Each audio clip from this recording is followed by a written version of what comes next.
I think he's an Indian. Hello and welcome to Mandatory Fun Time channel. I am your host, Shagito. I'm the one like way up there over to the top left. And I am here with some friends. Say hello, friends. Hello. Hello, friends. Hello. You'll see them across the screen. Going from left to right is Von Fungus, Zarni, Shadow, Asher, and Minfa from previous games that I've ran. And today we are playing some Curse of Strahd. Now, this game is something that we played years ago, and we've taken like about a 2-year break. So it's been a while since we played, and it's kind of hard to remember everything, but we're gonna do our best, basically. And oh, dude, okay, there we go. My bad. And so with that, just know we're going to go about this in a bit of a casual manner. Just picking up where we left off, which they're level 6. They are at the Abbey, talking to the abbot.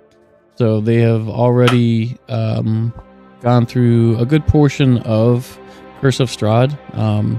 In the very beginning, they got to the Death House and then the village of Barovia. From there, they met the hags, almost died several times. Eventually... How many times? Yeah. They were eventually able to kind of parlay with the hags and say, like, hey, you go do something for... Or they were like, hey, you go grab something for us and we'll, release you. They took one of their death saves, so that way if they failed too, they would automatically be dead. They were able to sneak into into Strahd's castle and steal the orb from one of the tombs, where they got almost killed again and endangered a child of ooze. Yeah, that wasn't our smartest move, bringing her with us. I still don't know how that happened. She was the one who knew where to go. She was your guide. Was she like I do believe she kind of insisted on it as well. Yes, yeah, maybe. She was adamant. Pretty sure that one's gonna break Mathis up for a while. Yeah. So, they all made it out. A little traumatized though, and gave the orb back to the hags. They tried to fight. They were able to kind of break up the coven by using one of the hags' mother, like biological mothers, the one that cared for her, kind of. Yep. Stepmom. Her Yeah. actual mother. Yeah, the one that Right? raised her. Yeah. Yeah. So there's a lot of emotional Clever drama. vortex work. Yeah, and they were actually able to kill one hag. Morgantha got away with the orb. Yeah. Yep. From there, they got to village of Vallaki. Yeah. They got to Vallaki. They met Rictavio. They met the bartender, who is an agent of the spy network. And from there, they went down and saved the Raven people from the wizards, or from the druids and the Wizards of Wine. Additionally, they went on over to where Blackthorn found his greatsword, which I'm blanking on the name. What was the mount? Cavens, I believe. Cravens. Yeah, Cravens. Yeah, that's it. I think it's Craven. It could be Cavan. Kavan. Yeah, probably Cavan. What's Bladdergel? Bladgel? Okay, maybe it's a typo. Maybe. Where do you see that? Chance. It's in my notes. I have Bladgel in my notes, and it's right after when Blackthorn found his sword. Mhm. So I'm just like, when is that relevant? It was like, yeah. I think that's the dude's name, the barbarian leader who was theirs name, Ooh, that would if I make remember sense. correctly. Because you remember there was that barbarian tribe that was there that was taking care of my tribe and was the Badger Yes. tribe? Okay. Yeah. Okay. Oh yeah, Bladgel is current leader. Elder said whoever pulled the sword would lead us to freedom. We've waited many years, not sure how long. It was passed down to his father from his father.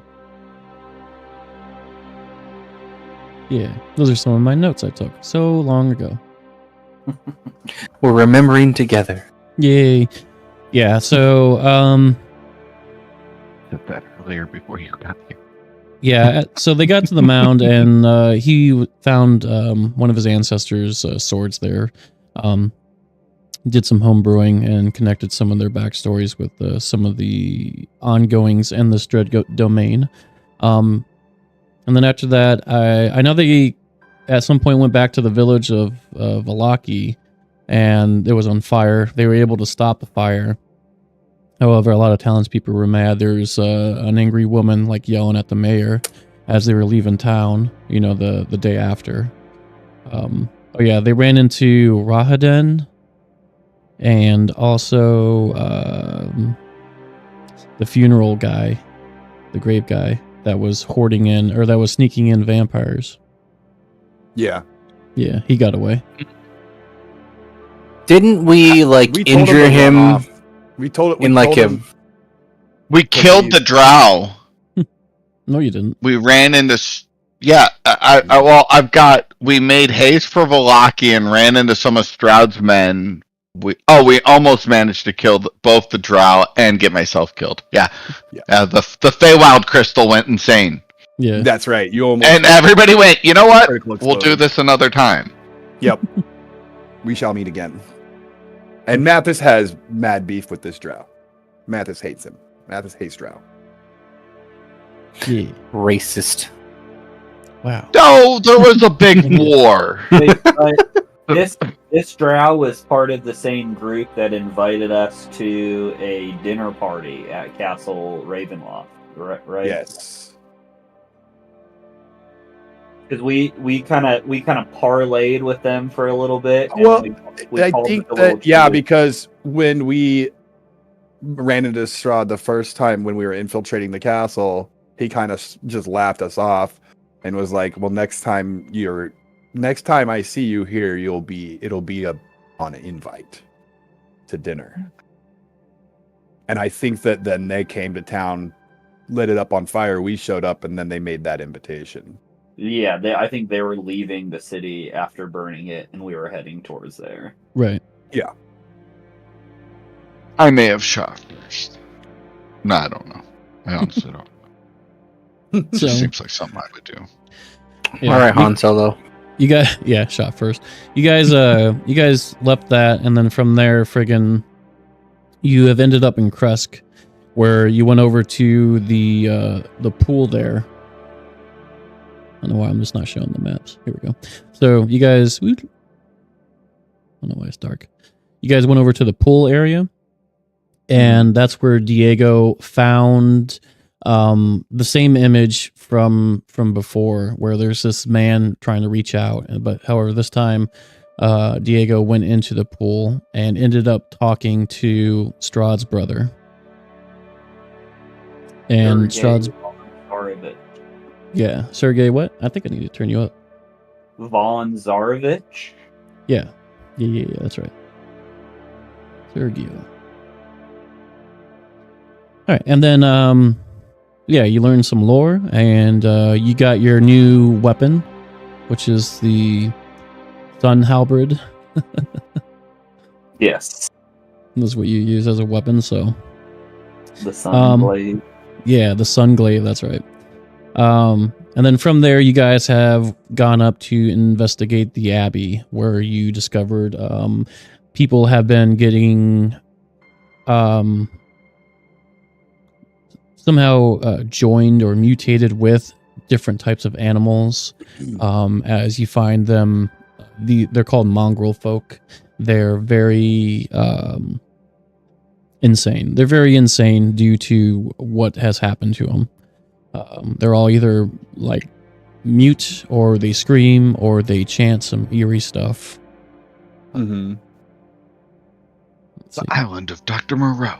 Yeah, The Abbey of Dr. Moreau. yeah, these guys. There's something that I'm starting to remember. I remember something about a tree that we had to break down. Was that a Yes. big point, or is that before this? That was the That was druid before- It was right before you found your sword. Yeah, that Okay, was, that's right, that's right. ritual. we were stopping a ritual in this druid grove. And then when we pressed farther, we found this tree, and that's where you got that axe that does bonus damage to like plant type creatures. Yep.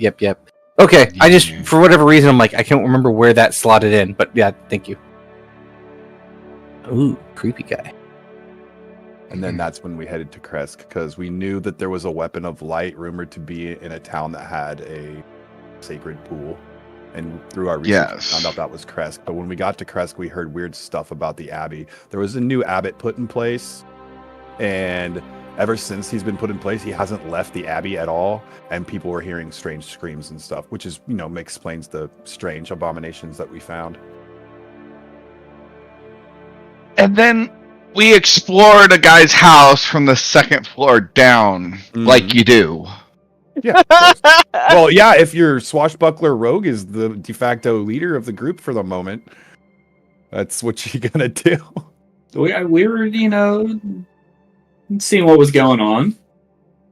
We were semi-tasked by the leader of by Dimitri, the burgomaster, whose authority is meh. And that's where we ended up with our big cliffhanger when we tried to sneak down, Mathis being invisible, and the abbot is sitting at his dinner table, sitting next to a veiled woman who's not speaking or moving, and is basically like, well, you can drop the invisibility. I know you're there. Why don't you guys sit down?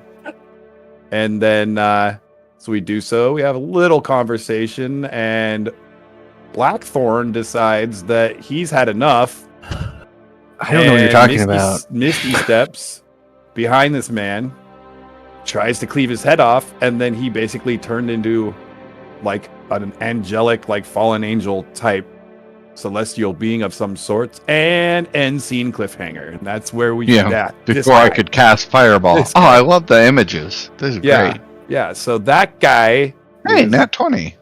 Chilling in the Abbey, and that's where we ended off. Seeing this picture now makes me want to reevaluate this whole moment, but we don't have to reevaluate anything. Blackthorn's the one that attacked him. No, I just mean like in the sense of like, we were gonna just go off on this dude, but he's kind of huge. Might not want to do that.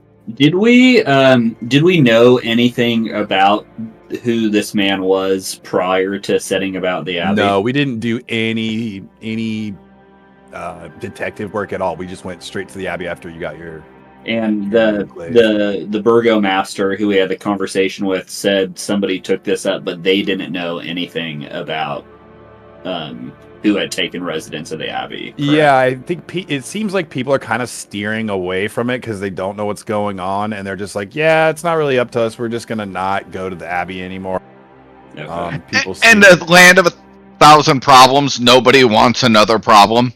Yeah, that's a good way to put it. Like, that's not my problem. I'm just gonna stay out of it. At this point, we don't 100% know whether he is like what his alignment is. Is he a good guy? Is he a bad guy? Is he neutral? Does he support Strahd? I would argue from what we've seen of him, we think he's a really fucking weird guy. Yeah. Which is why Blackthorn, he just kept trying to like basically say what I'm doing is helping people when there's a whole other wing of disfigured people, and Blackthorn's like, fuck you. Pretty much. Blackthorn doesn't like that kind of thing. Oh, because we did see that like surgical suite, right? Yes, that hallway filled with doors where we found all the abomination peoples, and we were like really kind of caught in the conundrum of like whether or not we should mercy kill them. I did consider fireballing them all and being done with it. Yeah, but I really considered that as an option. We chose not to. Okay. Across did the board, we? Because I'm missing a 3rd level spell. Your invisibility? No, that's 2nd. Oh, okay. I don't remember if you 3rd level vortex room. warp to do something crazy. You do that a lot. Oh, you remember the one that ran out the... Wait, no, that wasn't this fight, was it? No, that was the jumped out the window. the winery. I was at the vineyard. Okay. Nah, I honestly don't remember. Maybe with there. We did some. We did get into a fight there. Maybe you did something to someone there, because I'm a little low on health because we got into a tuffle with them. But then after we backed out of the room, they just stopped attacking us and went back to their business. You guys fought a flesh golem. Yeah, that's right. In the hallway. Okay. I thought that was way early on. No, that was in the wing at the very start before we started investigating the rooms. Mhm. Oh, you're right. Okay, Mhm. okay. I forgot entirely till you said golem. Yeah. Okay. So I could have used slow or fireball. I don't know. Either one. Or maybe a level 3 chromatic. I don't know. You probably I think that's what it was. Chromatic. That sounds about right. Okay. So yeah, that leaves us where we're at. All right. If you want to set the scene, Shaggy. Not really. But... Well, all right. I mean, you don't have to. I love it. You've set the Alright, scene already. As you can see, they're around the dinner table right now.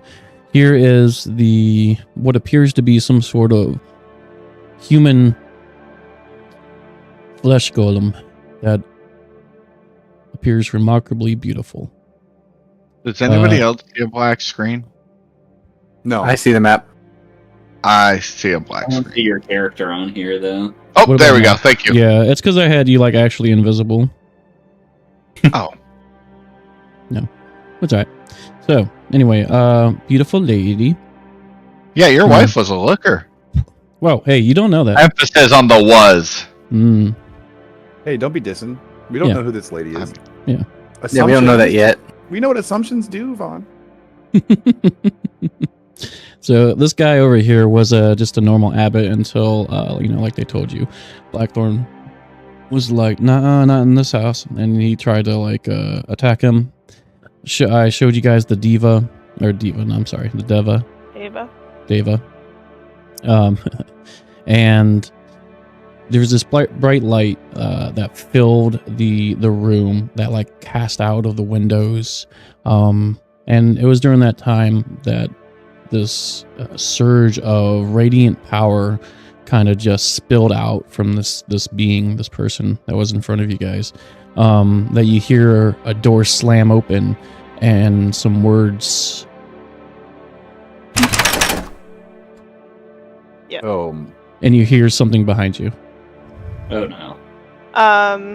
So Valoria would come in and say he's tainted. He needs to be purified. All right. Something You like that. I can't remember exactly.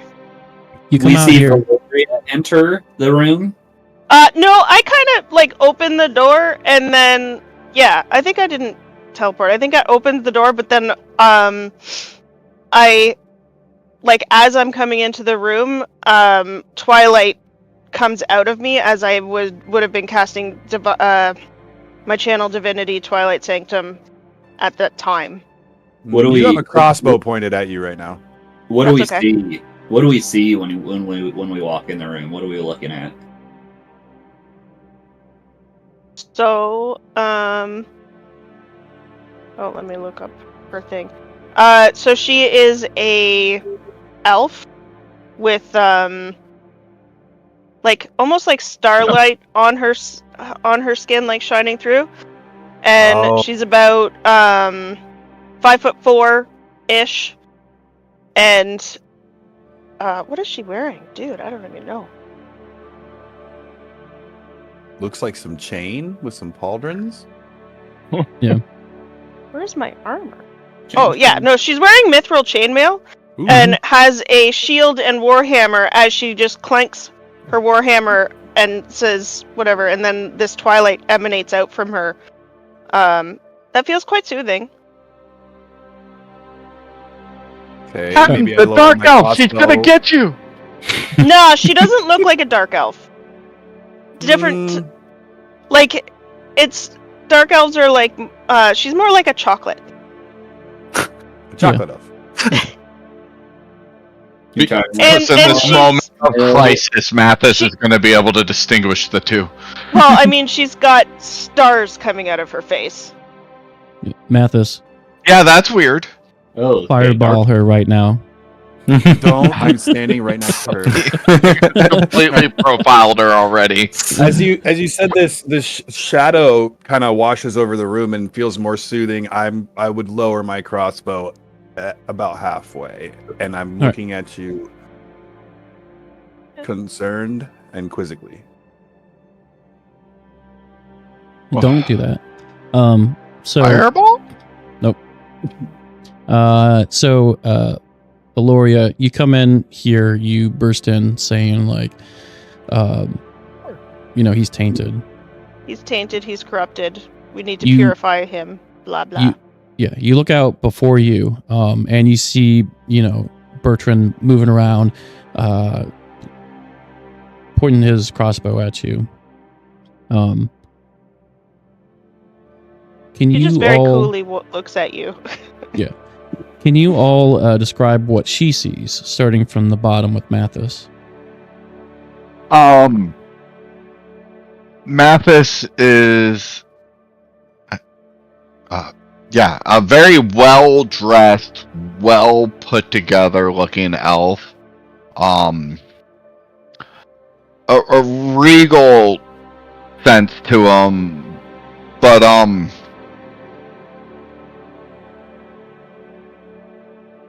also like a sharpness, like an attitude and wit. Just kind of looks like an asshole because he kind of is an asshole. Facts. But I already said he's an elf, so redundancy and whatnot. Blonde hair, blue eyes, very well dressed, back arched, straight up. Yeah. Nice. Very good. Cool. Bertrand, I am getting you pulled up right now. Oops. Yeah, Bertrand has a well-kept mustache and a bushy black beard, steely eyes. He's well dressed, but you can tell that his clothes have seen time at sea. This is probably his favorite outfit. You can see daggers and a rapier, and also the hand crossbow that's been pointed at you. You can kind of see in his eyes, the way he looks at you, that he's experienced in all things when it comes to life at sea, dealing with shady people, and doing what has to be done and putting in work, whether it be wet. But you can also see, like, behind all that, there is a warmth and kindness. It's with a strength behind it, Petticoat, tricorn, black. A lot of, adornments on it. All the buckles are shiny. You can tell he likes to stay nice looking, but he hasn't been to a seamstress in a while. Nice.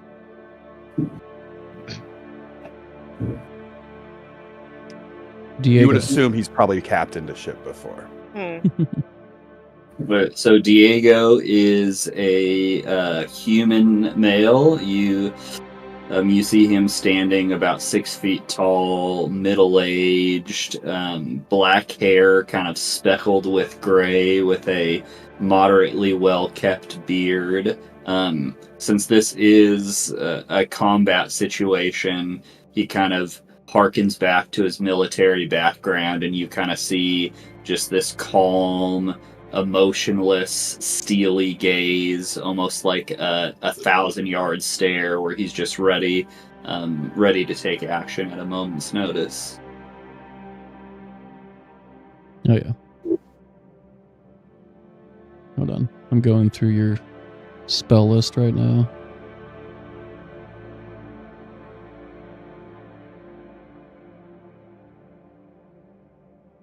It's the first time I've seen Diego's and the captain's picture. Like, you guys got some nice pic. I like those. All right, and Blackthorn. Oh, that's cool. So, Momoa. unlike the other guys who seem very well kept. Blackthorn looks like he probably doesn't shower except for when it's absolutely necessary. Dreadlocks that are very well unkept. Big bushy beard. Just looks like he's ripped of muscle. He's got snake tattoos all over him that's got this like blue hue to him. And I'm not seeing the picture, but he's also wearing a cloak that pretty torn up. It looks like it's been through the ringer. But that's the only thing that's really covering his chest in any way, shape, or form. He's basically bare-chested, wearing shorts and just big old blue eyes that looks at you with a kind of predatory look of, are you a threat? Not as much as this guy right now, and goes back to focusing on the angel that's right in front of him, who he clearly has disdain for.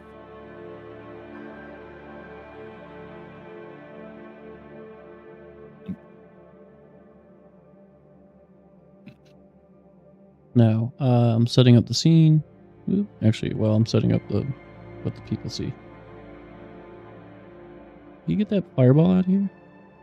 Your character has a very. I don't have a fireball. No, I think that's her channel divinity. Yeah, that's my channel divinity. Oh, I'm sorry. I thought he like put a fireball there No, because we dude. talked about it. No, that's my channel divinity because it's an aura. Mm-hmm. Okay, I gotcha. Yeah, dude. There we go. Won't So- need Withered Bloom anymore. That's nice. You guys, all turn. You're all either staring at the angel, who's kind of flexing right now with his wings stretched out, or you're staring at this astral elf that just barged in. As soon as she is done speaking, though, you hear a laugh come from upstairs. It is a very familiar laugh. You've heard it lots and lots since you have come to Barovia. We would know this to be Strahd's laugh. Don't yeah. say it. Absolutely. God, fuck. As you see from around the corner, or well, from right over here where the steps come down, Strahd steps out.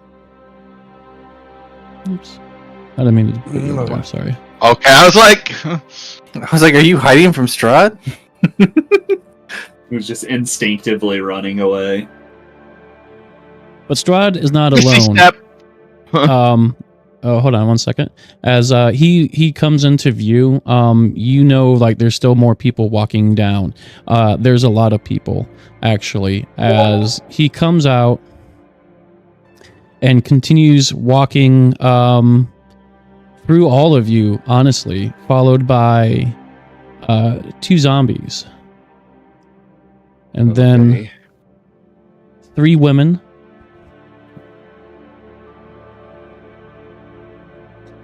Oh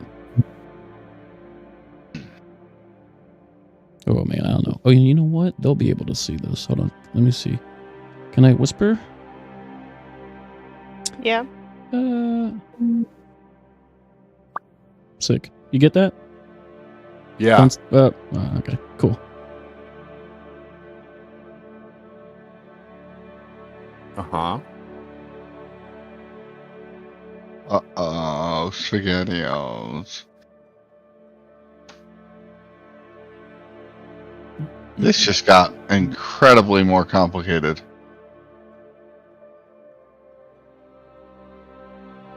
Wait, I'm supposed to know that.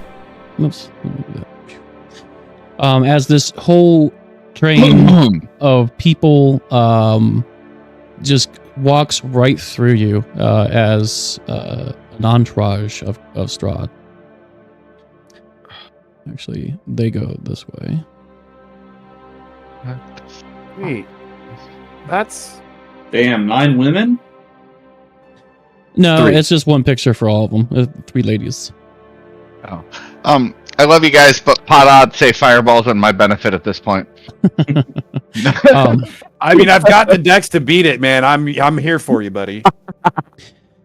As Strahd goes like right on through you guys, The angel himself kind of just puts his head down and his arms in front of him, and says, "Lord Strahd, I wasn't expecting you so soon."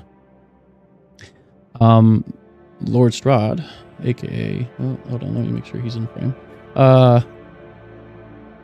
Strahd says to the sacrifice will be noted. Says to the Deva, "Well, you know, it's my land, and I'll pop in whenever I'd like, especially when I know that you have very interesting guests with you. Hello, again." And he glances at all of you, but his eyes linger on Valoria. Yeah, my eyes tighten. Not happy. You feel a pang of pain, like a little pulse of it on your neck. Mm-hmm. You don't take any damage, but it's just like a phantom pain. Do I see her wince or anything like that? It's up to Valoria if she allows that. To the pain, no. Okay. But you do see me, like, my eyes tighten when he enters the room with...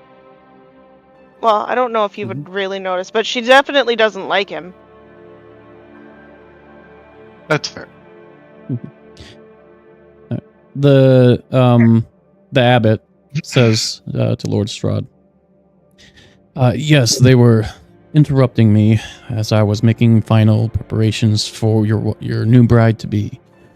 It seems they don't appreciate what I have done for the others in this compound." And Strahd chuckles. "You mean how you drove them mad with your inability to heal them after they tried to kill me?" Well, you know, people just don't understand the joy of seeing their enemies live the rest of their life in madness. It's something I've grown quite fond of. Just watching them squirm at night, always thinking about me. It makes me laugh.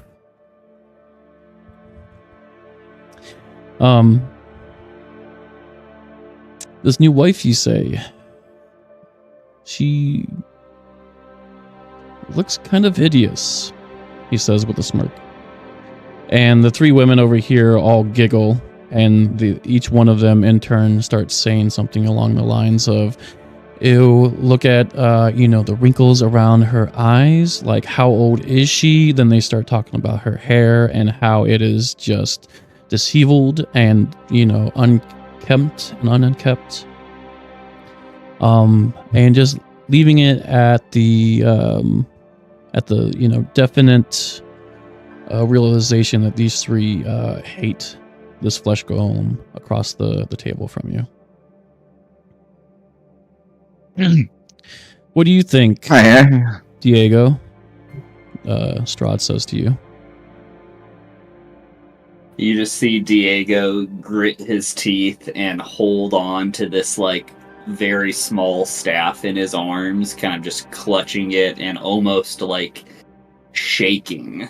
But he doesn't, he returns the stare at Strahd, but doesn't say anything. The silence type now, it seems. I remember before you were so eager to try and trade insults with me. But I must have found something that has finally kept your mouth shut. Kind of looks at him and he says, "What do you want, Strahd?" "Oh, nothing from you. I just came to see about my new bride, but I do have to say, it is hideous to me." And with that, he with like a blink of an eye, his hands outstretch and like almost morph into like a massive hand with claws. It turns black, and he kind of like uppercuts her and just slices from her chest cavity all the way straight up her face, and she falls down, crumpled to the floor. Jeez. Slide back from the table.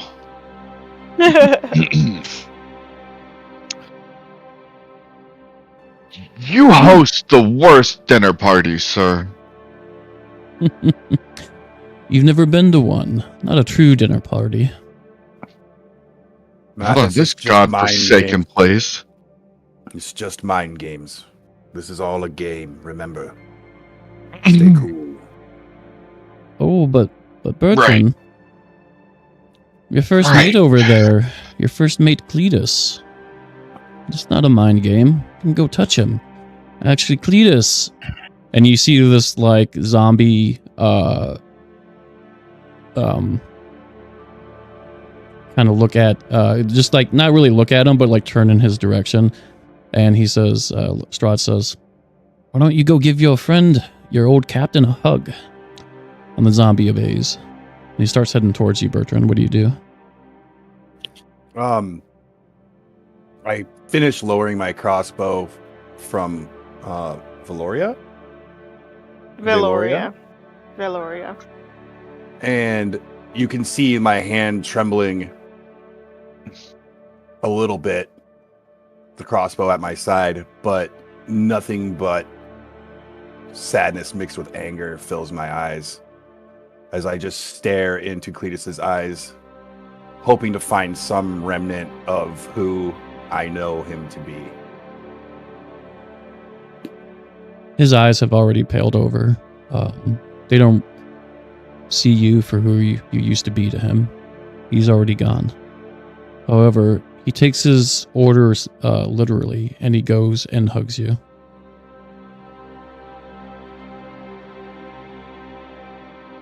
With a sigh, I return the hug. What a good sport you are, Strahd says. Cletus, that's enough. Go back to the stairs. With a groan, Cletus hesitates and then leaves. Oh, I'm sorry. I forgot to mention there is also a familiar face back here that came down last but did not go up front. This is the one of the vampires that you guys ran into outside of Vallaki when you guys ran into the drow. I'm pretty sure him and Bertrand were talking smack to each other.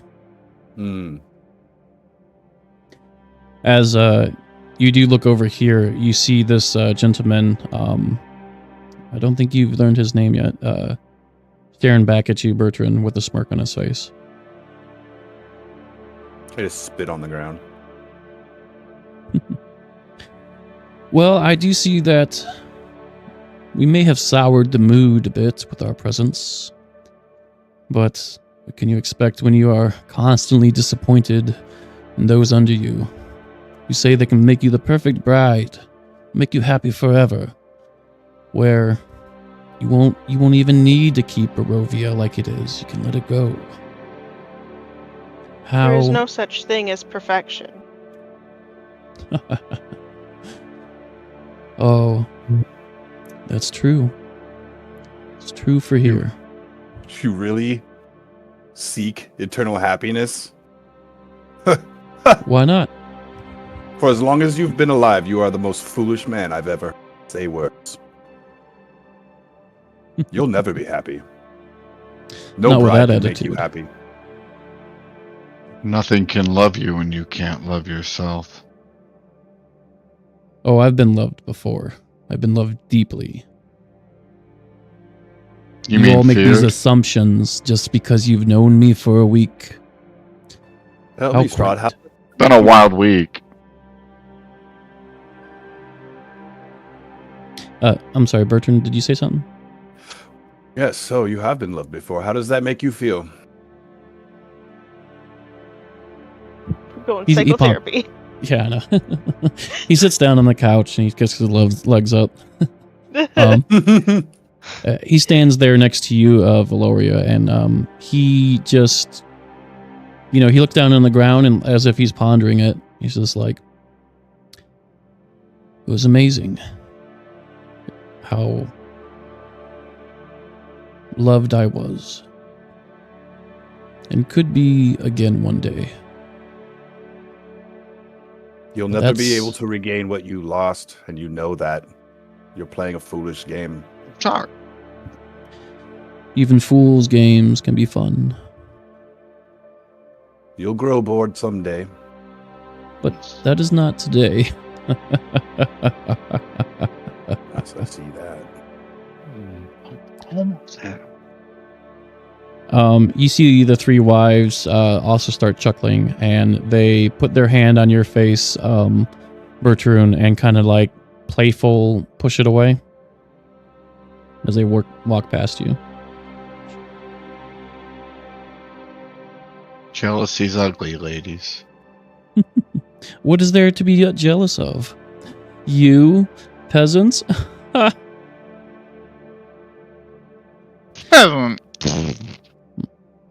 Actually, as these ladies and also the zombie come back down to join Strahd, around Strahd.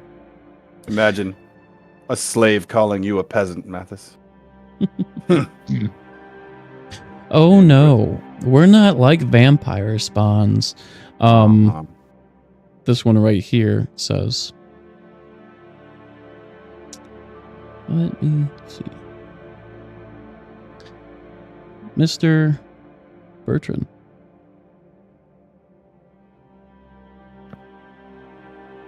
Yes. I need you to make a wisdom saving throw. Oh no. Actually, can I just target you and do this?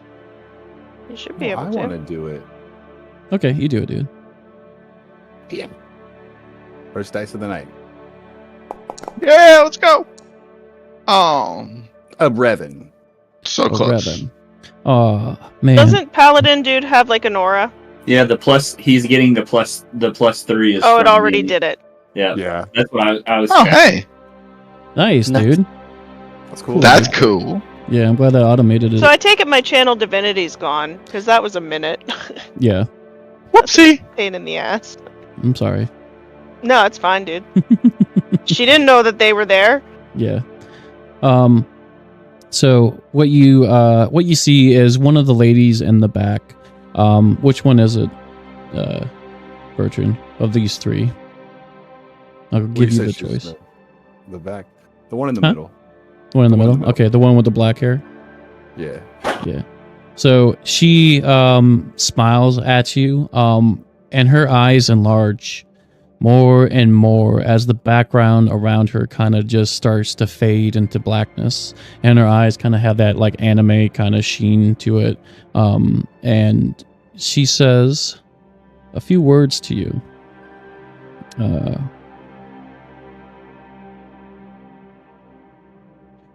She says, "You will obey," softly and gently to you. However, in your mind, you also hear more instructions. Sit down on the floor like a good little boy.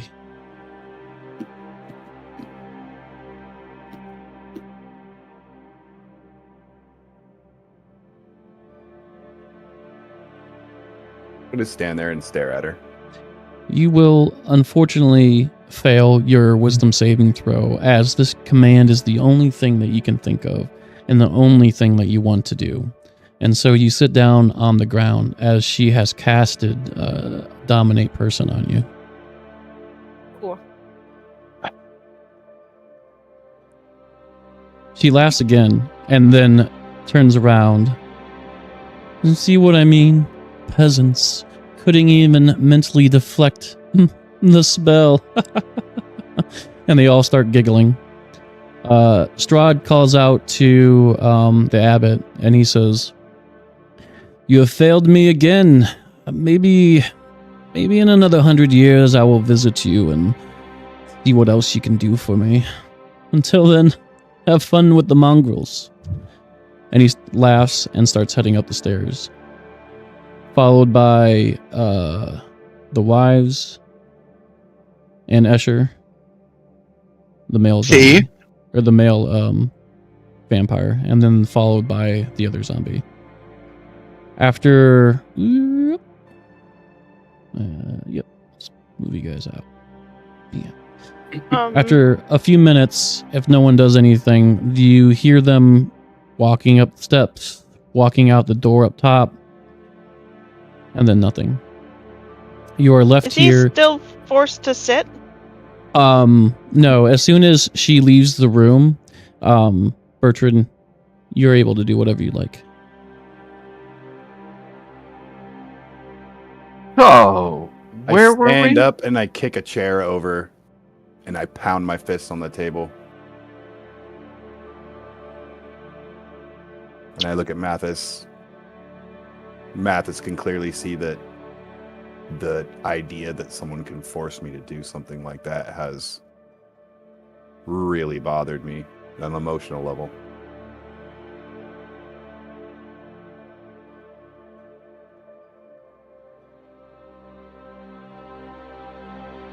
I could have tried to stop it, but I'm not sure I could have. Too many. Wasn't worth it. Are we going to ignore the fact that the Deva is a corrupted fool that needs to be put down? I don't. Oh know no, I about believe we you were going to guys. get to that. Let's not... And I kind of like straighten my petticoat. Let's not be entirely too hasty. There's something I can try first. And I walk over to him. During this time, as you guys are, regaining your sense of, self and surveying the situation, the Deva has fallen to his knees and has started to sob, looking down at the ground. Well, that's unfortunate. That's a coward's response to failure. You see Blackthorn kind of like low stomach gripping it. You're not making this fun for me to kill you. Do what you want. You don't understand how long I've been here, away from the other realms. It's different for those who are like me than you mortals. And as he's saying that, I reach up to my necklace and I pull one of the beads off. And as he sobs, I touch it to the top of his head and I cast Greater Restoration on him. Nice. What does that look like? You almost don't see it happen because it's almost a sleight of hand. But then you see me pull my hand out and touch something to his forehead. And this almost like amber gold radiating light starts pouring out in all directions from the top of his head and coalesces. And then you see all these, it starts to like coalesce into beams, and they all start, and these beams enter his nostrils and his mouth and his ears and his eyes, and then wrap around his arms almost as if trying to pick him up off.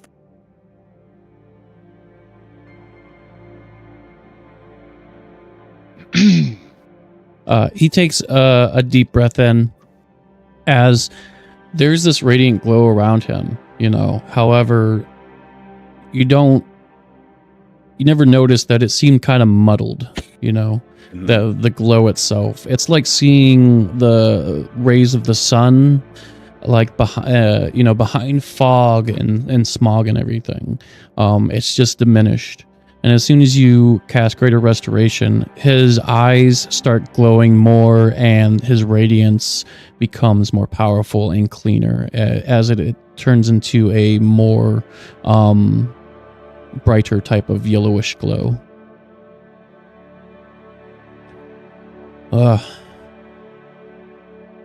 Forgive me. I was made imperfect, which was something that has never happened to me. Something so small that got inside my head and ruptured my mind to the point of madness. I would like to explain myself, if I may. I understand why you are angry at me. But after 300 years of staying in this domain, which you must know is a domain of dread, cut off, unable to leave, cut off from my source, from the heavens. It's like pulling out one of your lungs and having you breathe with the one that you have left. It is so hard. And after years and years of living like this, and trying to rally the people of these lands, those that would listen, to try to kill Strahd, I even found a great mage to help. And a dragon. Yes. But we were struck down. So you fought in the battle. Yes. And I did what I I've seen this could. battle. You've seen it. Yes. The dream was bestowed upon me because of this dagger.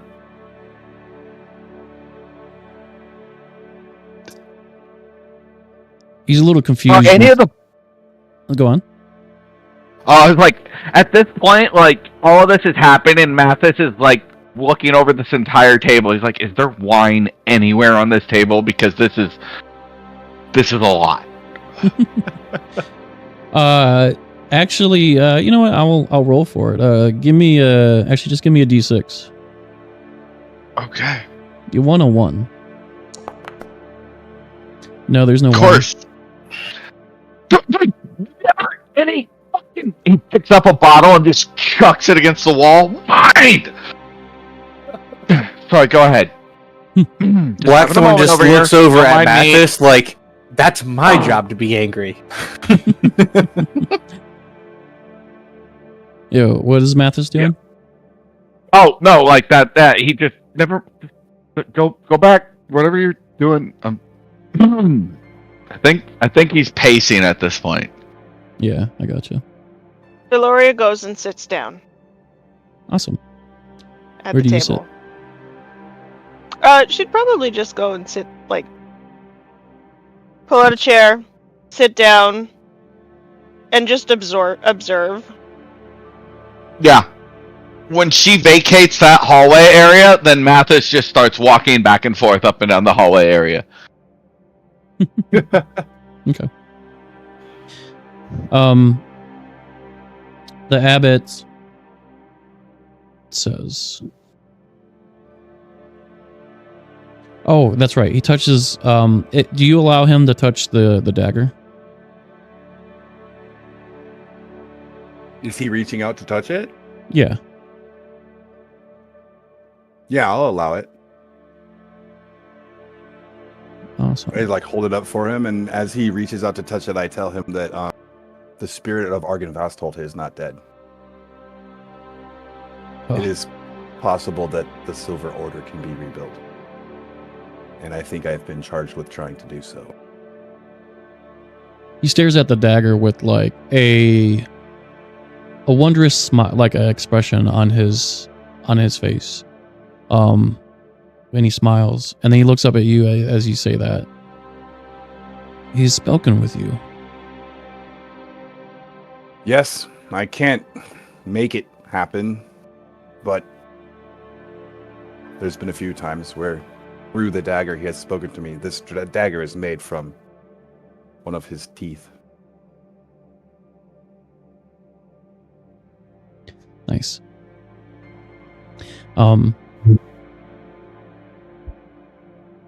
The abbot goes, he's chosen a champion. Good for him. I am so happy to hear that he is his spirit is still trying to do good in this domain. I was uncertain what happens to the souls after they die here, but from what I've gathered over the past 300 years is that the souls are taken away somehow. They deplete. I've witnessed firsthand how there have been babies born in the land in this generation that have no souls. It's very troubling. Can I ask you a question? Yes. Would Valoria know that if, like a angel or a demon, if it's killed on a plane of existence that isn't theirs, they would go back to their plane? Would she know that? Being that she's an astral elf and religious. Yeah, go ahead and roll for that. I just need you to get above a 5. Religion or history? Wait. Let's go with whichever you prefer. I think a religion would work though. Both of them are the same. I'm not very smart. Okay. Nice. Dude. Oh my god. You get stuck on the fact, like this might be something that you can think about later, but as of right now, what you're stuck on is the fact that you just learned like souls are disappearing, and not in a way that they should, I guess, as far as like souls are going out, but they're not coming back in. But how did you get in? Is it because you're not a soul? And so you start going down that kind of rabbit hole. I busted in, right? Like I somehow busted in. Yeah. Yeah. What? But this is definitely something you can just watching. Yeah, this is something that you can probably like think about later if you'd like. Diego, what are you doing as you hear the story from the abbot? Still just kind of listening and kind of pursing my options. A little hesitant to fully believe him, but maybe warming up a little bit to his story. How do we get from you fighting him to you stitching up, and I lean and I like point up over to the other side of the table?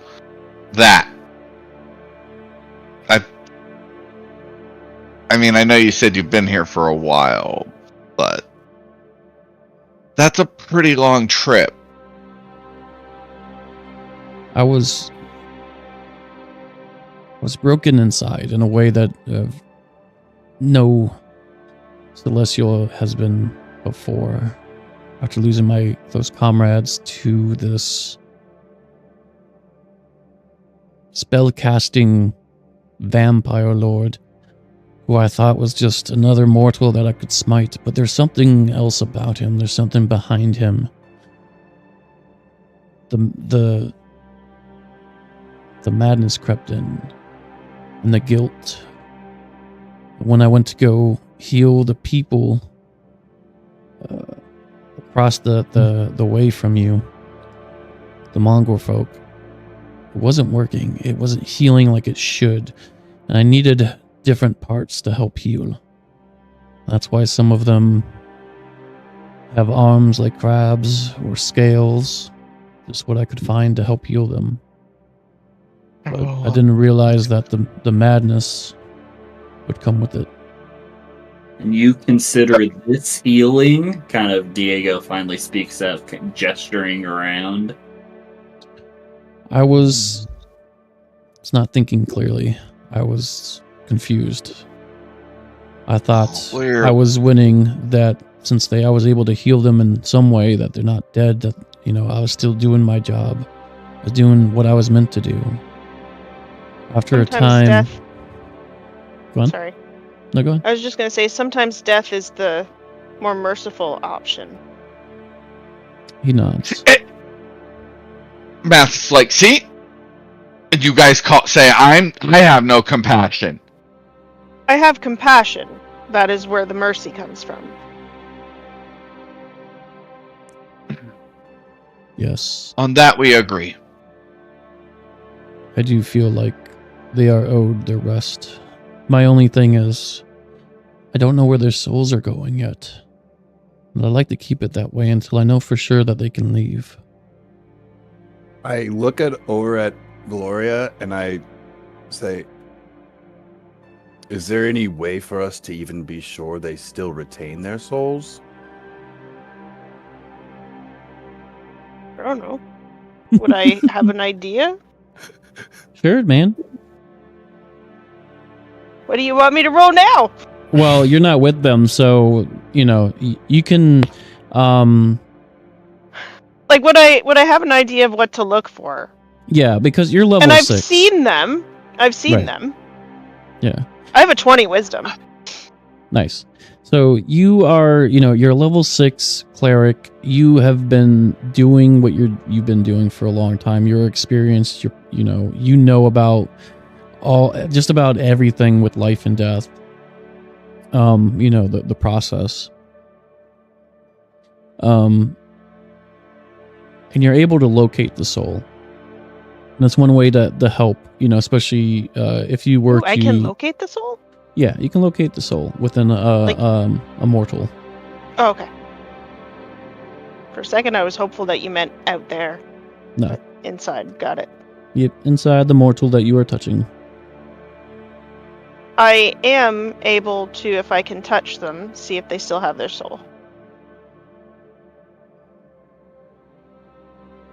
If it is fled, though, I don't know where it goes. Not yet. I see. Would it be safe for us to assume that if we could rally the people of this land again, acting abbot, that you've been here long enough suffering that you'd be willing to try to fight him again? Make a what? You broke up. Oh, sorry. Would it be safe to assume that if we were able to rally the right amount of people and the right people, that, given your circumstances, you'd be willing to try to fight him again?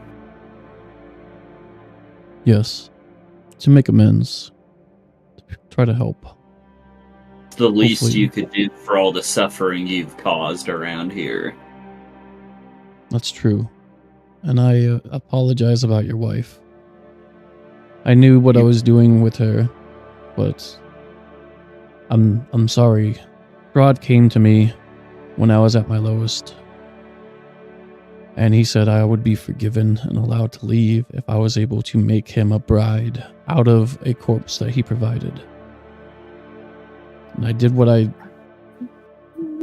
I selfishly did what I thought I had to leave. So in the middle of this, Diego just starts walking over towards the woman on the other side of the table, and he says, "Silence! You will speak of this no longer. You have already desecrated her enough."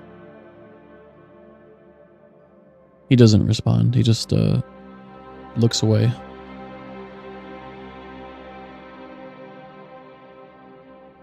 Did he say wife? So Diego is kind of sitting over there. If you look at him, you kind of see him not in the room any longer, just kind of staring at this corpse that has been cleaved in two. Oh yeah, you got that 1,000-yard stare going on. Yeah, so he's just kind of over there, lost in thought.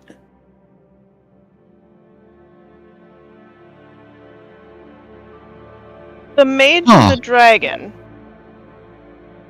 There are rumors that the mage still might be alive. Yes, we have spoken to a seer, Madame Ava. She has told us that the mage needs to be cleansed. I assume in the same way I've attempted to help him. Was he not the guy walking on the other side of the lake? I have no idea who that was, Matt.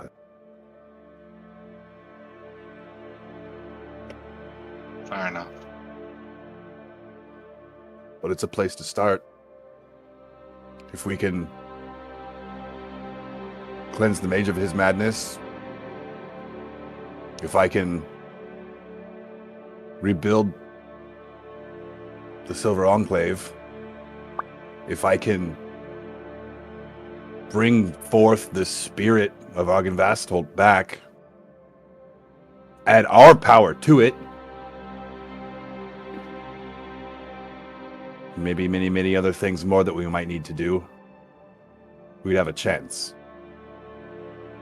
The chance is all we need. There's also the small matter of the wolf. Yes. We do need to get your family's sword. That will also be a boon.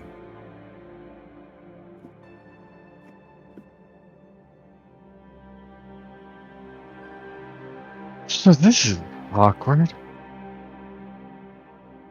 Mathis. Roll a history check.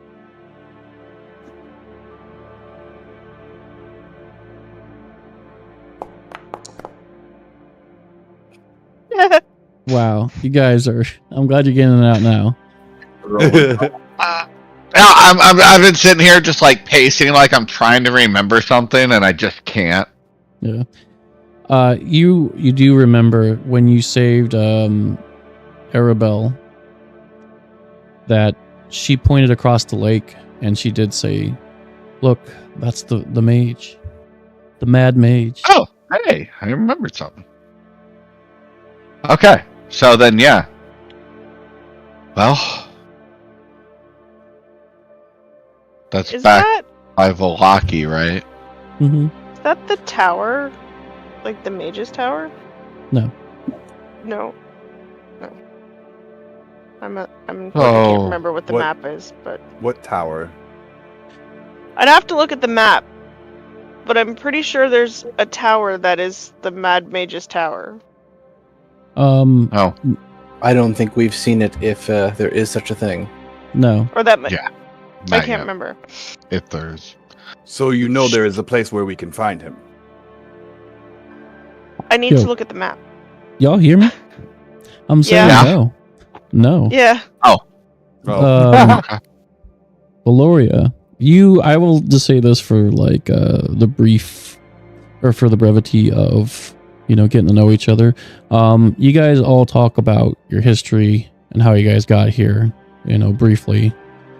All kind of the same with you four. However, she talks about how she, was wanted to come here for a purpose, so to speak, and that she has met Rictavio, and he met her and took her in, and she has been staying at his tower.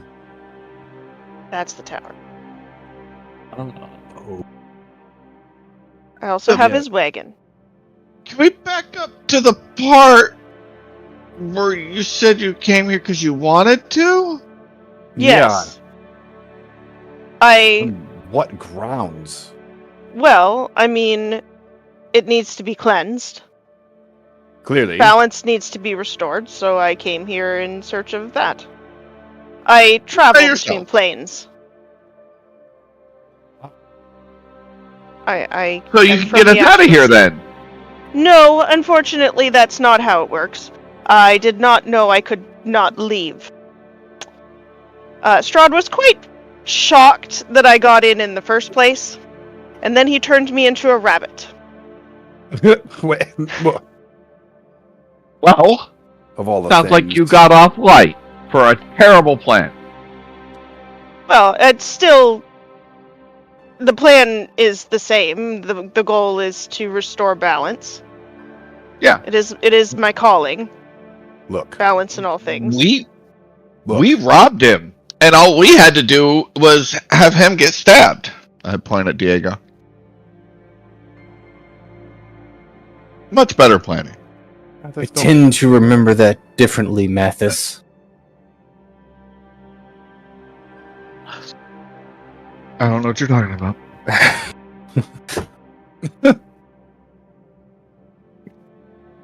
Well, from what we understand, there's only 2 ways out of here. And one of those ways isn't looking so good anymore. You either die here, or you cut the head off the snake. If you die here, now, from what he's telling us, your soul might not escape, or it might go somewhere where it's not supposed to go. That's a bunch of hubbub I don't know anything about. Speaking of souls, Yeah. we should see if those husks have souls. Because if they don't, I'm making this angel kill every one of them. Retribution. There should be no reason You're as to quite why they an won't. angry fellow. He is. Look here, elf lady. We just met each other. Let's not get off on the wrong foot.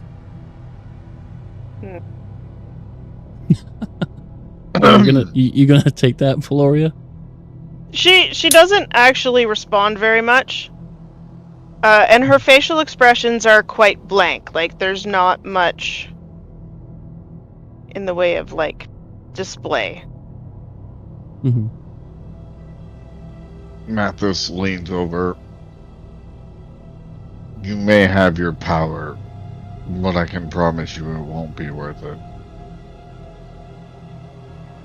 My power for what? Oh, just in the respects of, like, conflict between him and you. Oh, I don't care for conflict. I don't need to conflict with him. It was just an Yes, observation. There's plenty of conflict to be had here without it being between us all. Right. I propose that we work together. You're here for your own reasons, but they're very much the same as ours. There's only one way out of here that is appealing, and having someone else more equipped like we are only strengthens our numbers. So, no itchy trigger fingers, Blackthorn. Diego, I don't know how to say this elegantly, so I won't even try. Would you like me to dig you a hole? He somberly looks up and he says, "Thank you, Mathis. I will take care of this myself with a little bit of a more permanent solution." Looking at you with a cocked head, like, what does that mean? And so Diego starts to gather up the remnants of his wife, maybe potentially using a blanket if she's in multiple parts, I suppose. No, she's in one spot. She's in one piece. It's just Steve. I presto any additional mess. Like, just like Would carry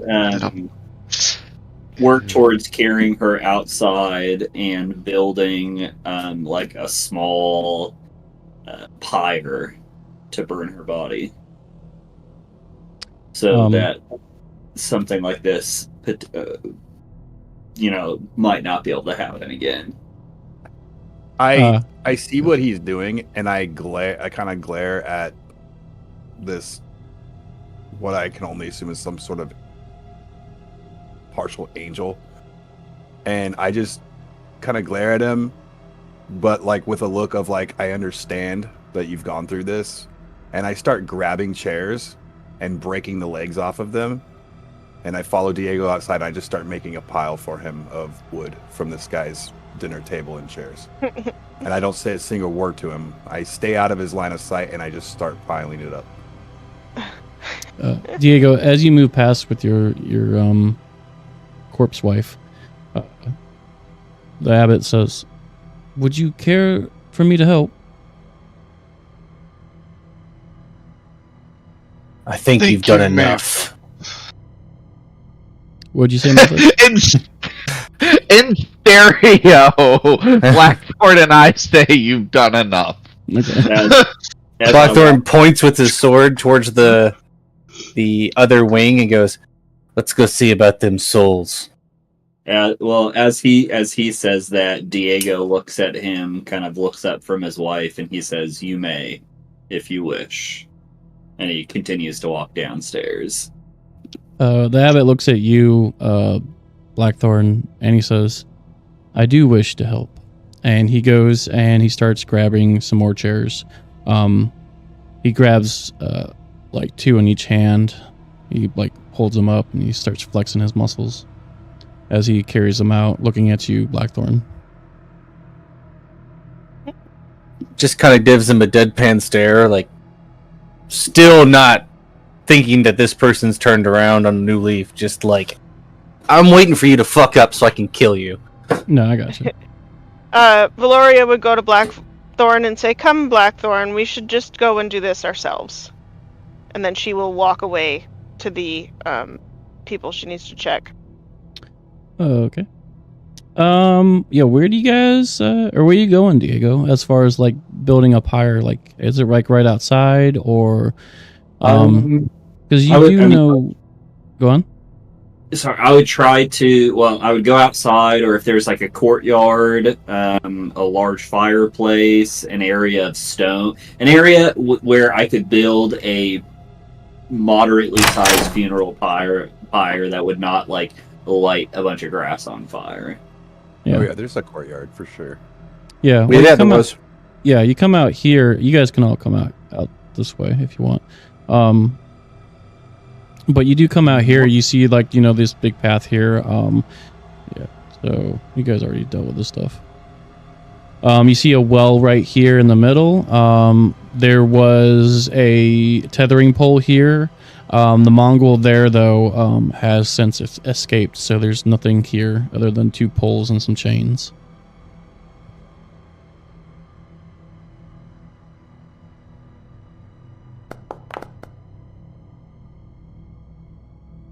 You dumb. While everybody's busy, I think Mathis starts to wander around the house itself. Okay. Like,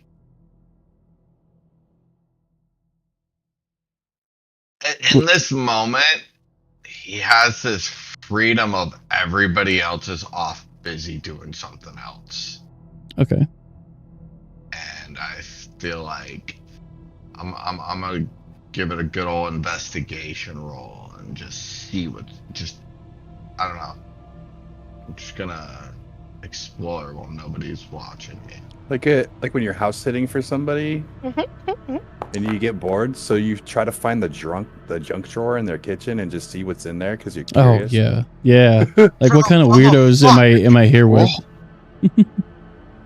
Yeah, like it's just weird exploration time, and apparently I can't roll worth. Yeah. So where did you go? Well, I've already seen the second floor, right? So, yeah. I guess I go downstairs. Okay. Diego, you come out here with your corpse wife, Bertrune, Blackthorn, Valeria, and the Celestial carrying chairs. Where are you going to be going with your dead wife? I would build a funeral pyre, like somewhere right around here. Okay.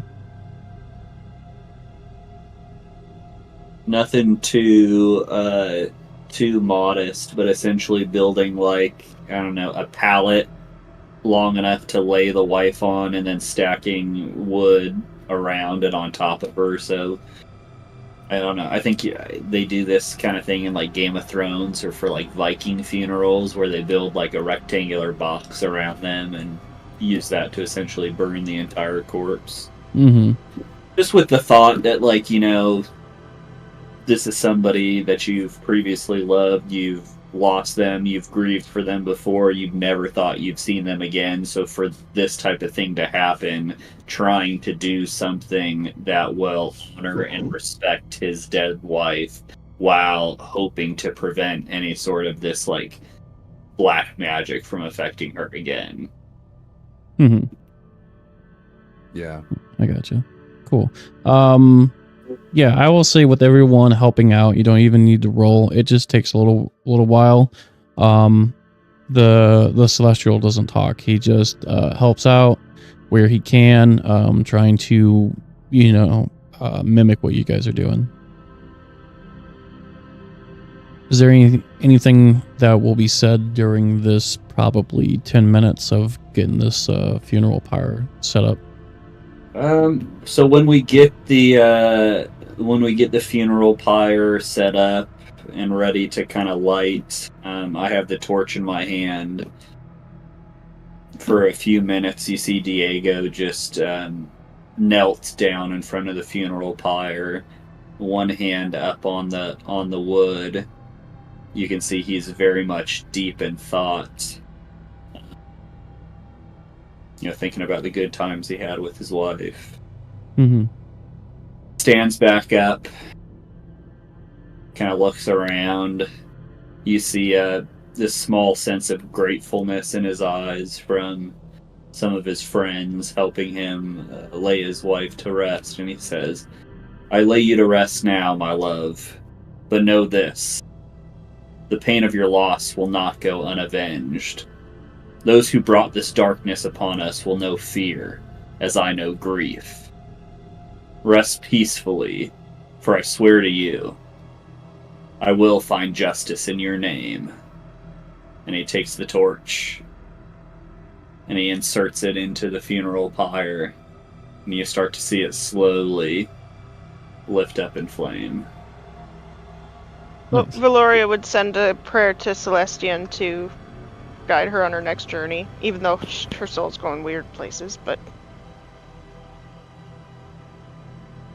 she can still do this that. version of her even has a soul. Yeah. She'd still send a prayer for her, even though she doesn't know you or her. Mm-hmm. Sweet. Blackthorn's also going to say a prayer in Orc, which sounds really weird to you, but it is definitely a sign of respect in the way that it's said, you can tell. Lochtar Ogar, indeed. Bertrand, are you doing anything?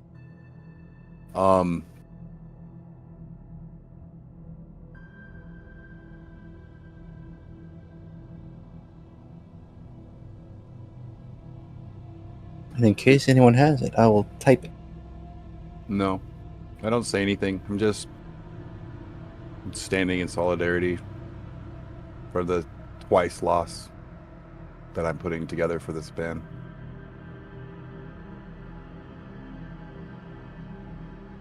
Diego, after you say your speech and after a few moments of silence, the Celestial comes and walks over to you, and he looks he looks this way, but he, cocks his head over to you and whispers to you, I'm sorry I've caused this reignitance of pain within you. However, I do have to caution you about the god that you worship.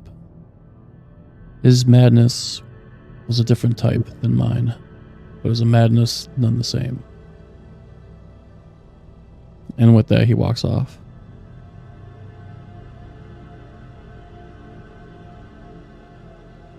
Interesting. About this time, Mathis comes back from wandering. Nice. Yeah, that's nice, Blackthorn. Alright, so we rewind time to 10 minutes ago as Mathis goes down into the cellar. Alright. Boop, boop, boop. Is there a rewind sound effect? Yep. The fact that all of you really made good. the same sound is super impressive. Because I was thinking about making the same sound. I'm like, nah, I'm not going to make that. That'll sound stupid. We were all right. Alrighty. Activate. Let's try that again. Alright, you come down here to the cellar. The stone steps descend 20 feet to a cellar that contains 10 barrels and an L-shaped wooden rack packed with wine bottles. Thank Jesus. I mean, Elron, I don't. Whoever. There we go. I'm like trying to... I'm so sorry. Where do you think I got my haircut from? Dude, fun fact, Mathis comes from the Lord of the Rings universe. Yo, let's go. I mean, I feel like something. everything fantasy comes from the Lord of the Rings universe, right? Isn't Yeah, kinda true. what we all agree on now? Where are the hobbitses? Yeah. And I'm just like, and I just start looking through, like, I don't even, like, I'm just like so excited. I'm like a kid in a candy store looking at like different bottles and looking at labels, like, I don't know, looking for something with a year far away from now. Like, where's the good shit? All right. Let's see. The wine names are emblazoned on the barrels, as is the winery's name, the Wizard of Wines. That's- Where you guys just came from. Yeah. I pull out a bottle and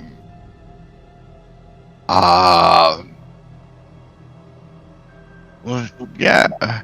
How I look at it, I'm like, where's that fucking corkscrew when you need one? And like start looking around the room for a corkscrew. I'll say you easily find one down there in the wine cellar. Do you grab the purple or the red one as far as wine bottles?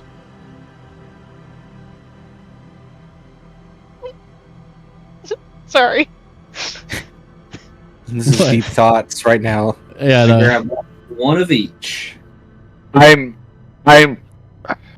which one has the older year? The red. Okay, I was gonna say, do I remember anything specific? I vaguely remember something when we were at the winery about the difference between the two, but I can't. Well, one of them was poisoned. So there's a difference there. Good luck, Mathos. Seriously? Is the poison older or is the poison newer? You want that vintage poison, all right? It has a really good aftertaste. It tastes like acid. I grab one of each and I walk upstairs and I go, I like go upstairs, right? And I'm like, guys, I found the what? As I'm watching the funeral kind of come to it, I'm like, oh. You just see Blackthorn's head turn real slowly with a death stare at you, like, what?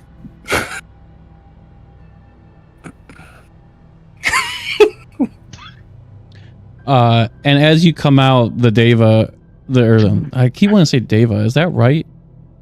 Deva, so. yeah. Is it Deva. a demigod or a? I mean, I don't know. DEVA. That's a celestial. Deva is it's like a warrior angel dude. Yeah. Okay. Yeah, he's a celestial dude. Man. I walk out of the door holding the wine bottles up, and he seems like one of those days. As he walked past, he points his finger at the red one and says, I think you'll like that one better.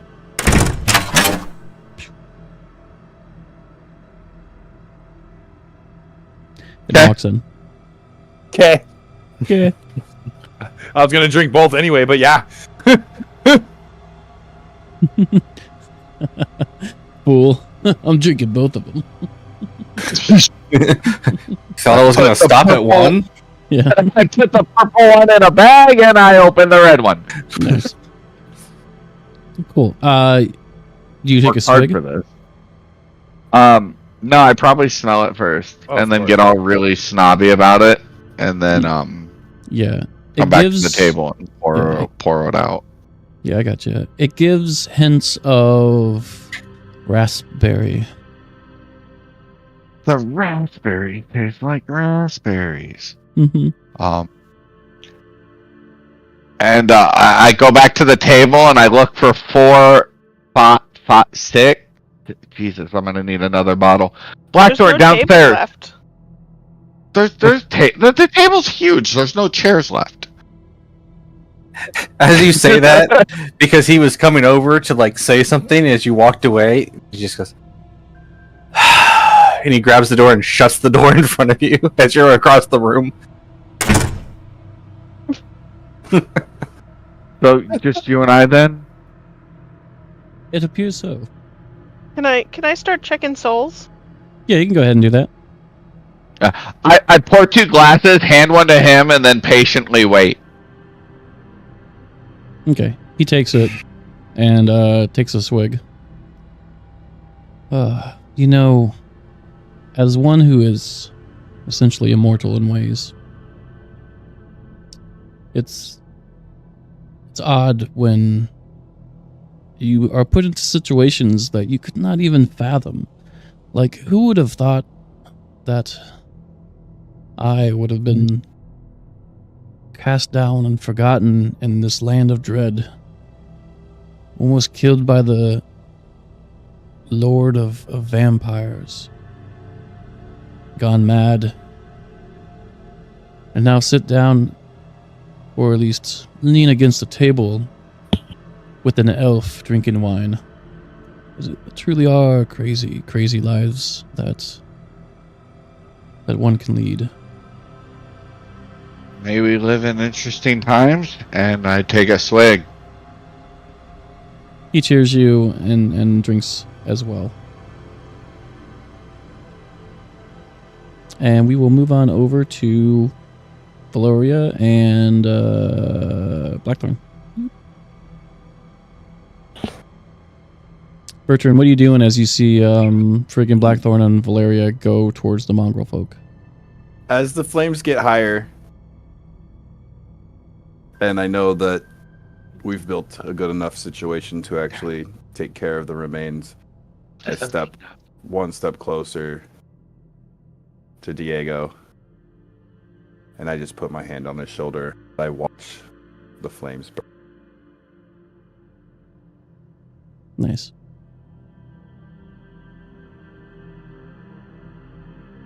Diego, is there anything you say as you feel a comforting hand on your shoulder? Just look over and nod. Okay. For a second, Vaughn, I thought you were filling up your bong with iced tea. I was like, wait, what are we doing here? That would have been a weird move. That would have been yeah. It's Mountain Dew. You gotta use Mountain Dew. That red wine hits real good. No, vodka's terrible. Don't do that. Oh. No, Yeah. don't. No. No, I meant the red wine. No, he's like... Mathis is like just having a moment now, like drinking wine with this angel, and he's right. It's fucking weird. Nice. Blackthorn and Valeria, what are you doing? Well, I mean, there's 6 Valoria. of these people in this area, so I'm gonna check them all. What do you mean? Where are you? You're right here. Yeah, there's like these mongrel people. Oh yeah, in the chicken coops. I'm sorry, they've already I apologize. I was like, they've already done this. So in here, yes, there is a mongrel folk who is just mewing. He's just like going kind of like over and over again. He is chained to the wall in the back of this little what used to be a chicken coop. Yeah, so I checked to see if he has a soul. What'd you say? Valoria. You. Oh, I checked to see if he has a soul. Go ahead and make a roll for me. It's going to be a charisma roll as Charisma? Yeah, as you're... Well, I assume you're trying to touch it without aggravating it. Oh, like you want me to like try and settle it? Yeah, I'm going to be honest. You can do animal handling, or you can do performance or persuasion. I'm going to do animal handling because that's wisdom. Okay.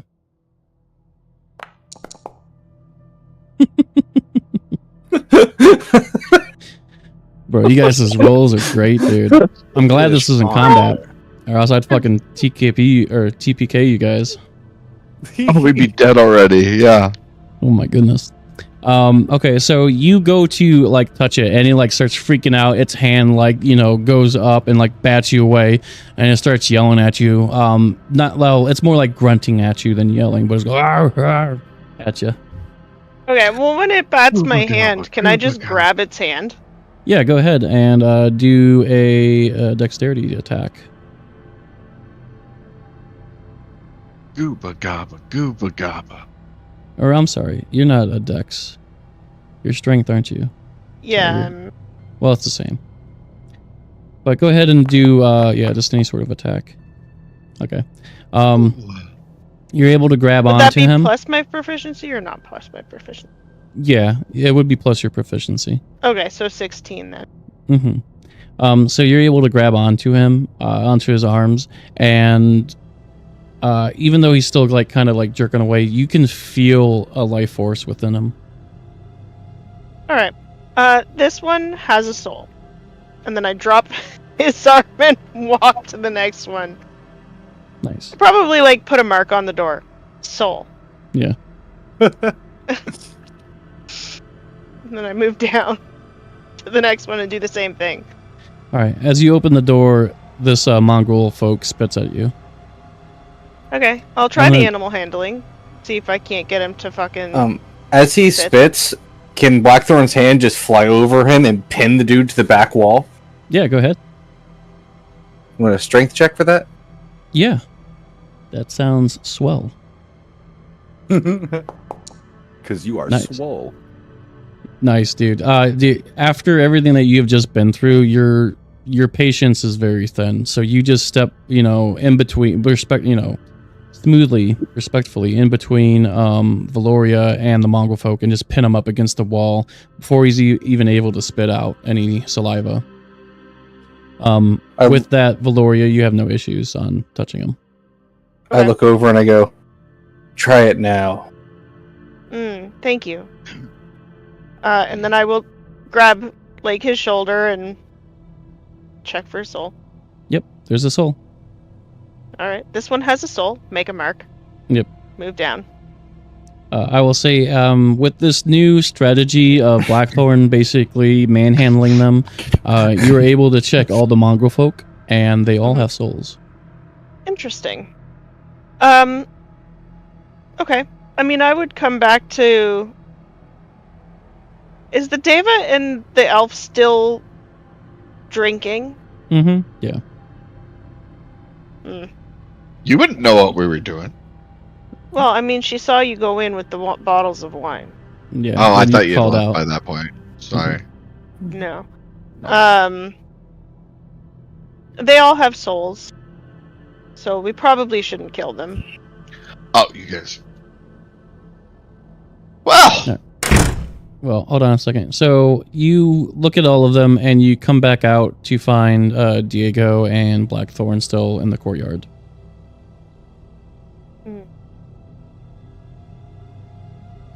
I mean, at least he didn't destroy their souls. No.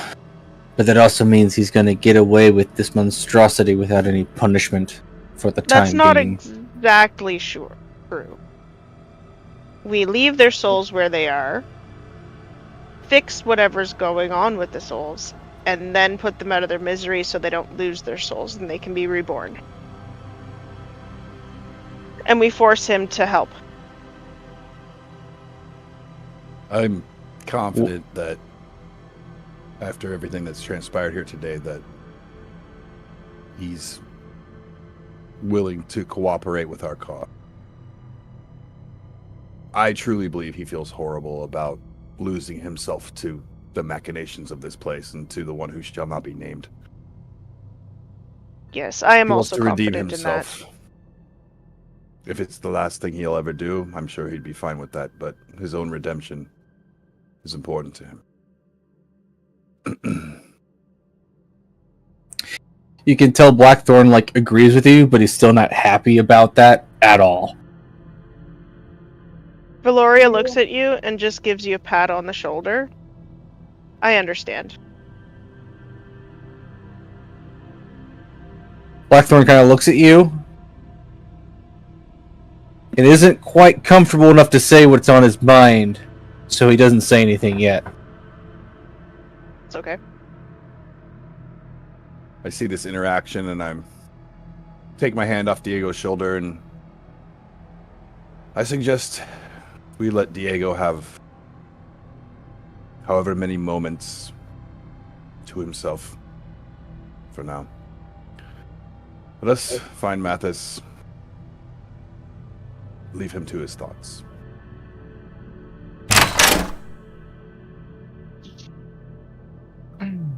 So this mage you worked with, powerful? You said he was. The mage. That's what they.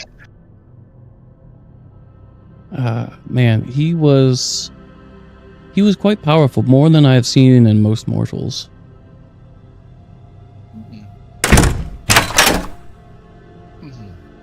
The Celestial stands up straight as you guys all enter. Maybe we'll find his book. That'd be nice. Abbott, wine what is is your fantastic. name? Jondar. Jondar. So you would be happy to note that they have their souls.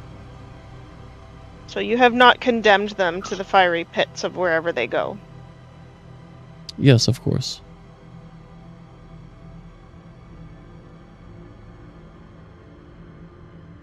I did not let them die while they were here. I would have to say, allow me to discuss the soullessness.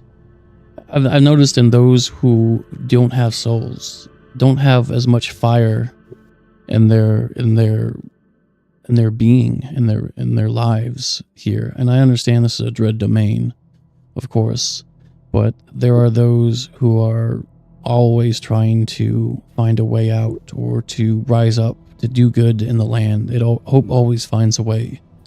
But How when much it comes fire to, does one have that lives in a chicken coop, Jondar? I'm sorry, what was that?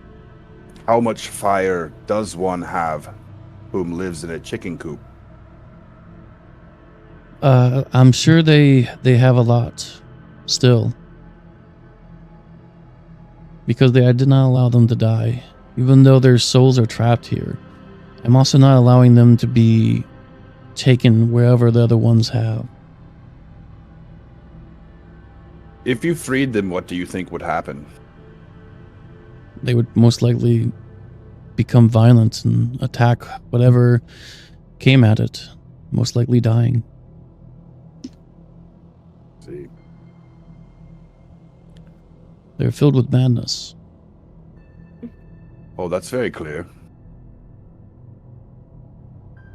I stand up and I walk over to Mathis and I just point at the bottle of wine. Pull like 3 swigs off of it and just hand it back to him. Go back and sit down. Keep it, there's more downstairs. Oh, well then. Of course, help yourselves to whatever you can find around here. So, next steps. If we are to be traveling together to fight this awfulness, what are we thinking now? We have options. I'm waiting for Rictavio to see if he can find a way down into the crevasse that is below the castle. That is where the resting place of Argen Vastholt is. But because of where we are now, and maybe Jondar, you can help us with this, I think we're closer, realistically, to trying to find the sword of Matthias's people. Which is important. It will help us. It will. I only hope that I am worthy of such a sword by the time we find it. The plan from there would be either reconvening with Rictavio and see what he's found, see if I can make my way down there, because the problem is that the Order of the Silver Dragon, the people are still there. Some of their souls trapped. From what Madame Eva could tell us, some of them are restless, some of them are undead, but not all of them are evil. Part of trying to find the remains of the dragon would be for me to commune with the dragon more directly, whilst having the dagger, to get safer passage to the location of the headquarters of the Silver Order. But I think the sword is more important now. Give Rictavio time to work. The way it looks to me is that we have to kind of accumulate people, things, places, whatever, to try to rise up once more and free themselves from this mental and emotional prison. And there's also the matter of the Amber Doors. There are a few places we still have yet to go that Madame Eva has told us about. There's an elf that lives with the Vistani who can take us to the Amber Doors. We also have dealt with some hags. One escaped with a scrying orb, and we believe that she is heading there.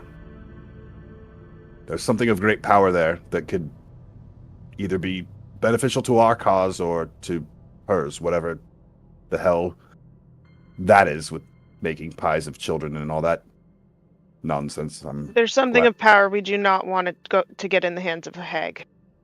Correct. I think that might be of a pressing matter. It is. Well, we've destroyed her coven, so she doesn't have the power she used to. She may not, but if she gains something of power, she will potentially be more powerful than when she had her coven. Besides, I could use some payback. We will deal with the hag. Out of everything, I would suggest we go and deal with the hag before she gets this item of power. Well, I do believe that's the furthest point away from us all as well. We would be passing up many things. Would I know how far away this is?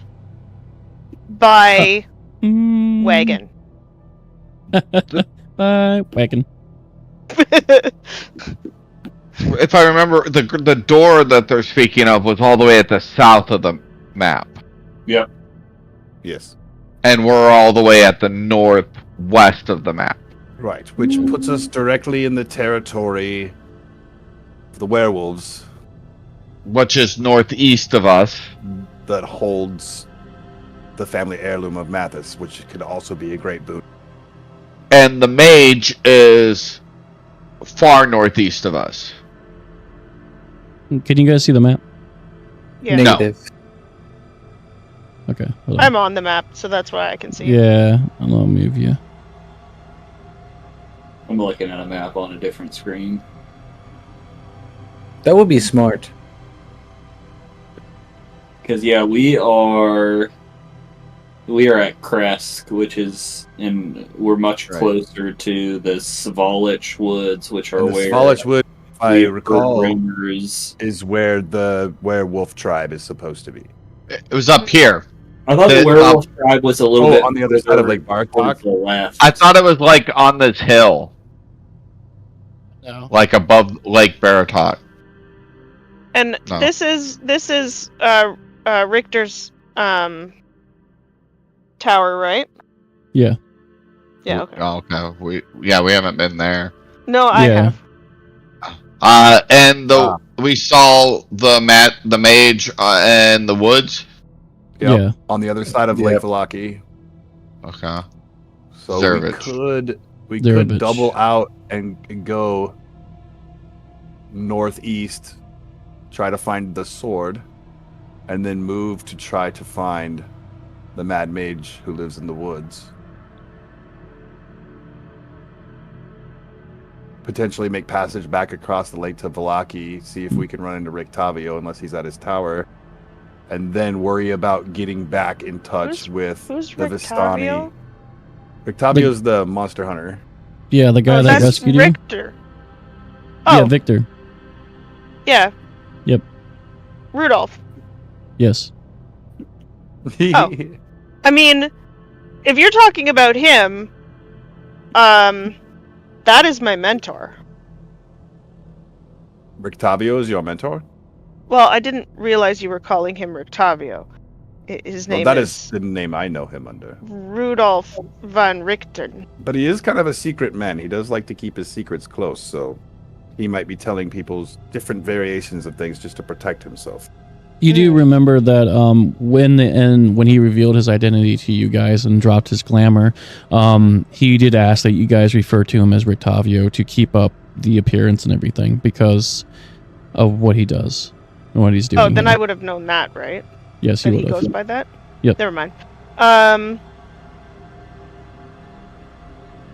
Would I know where he is?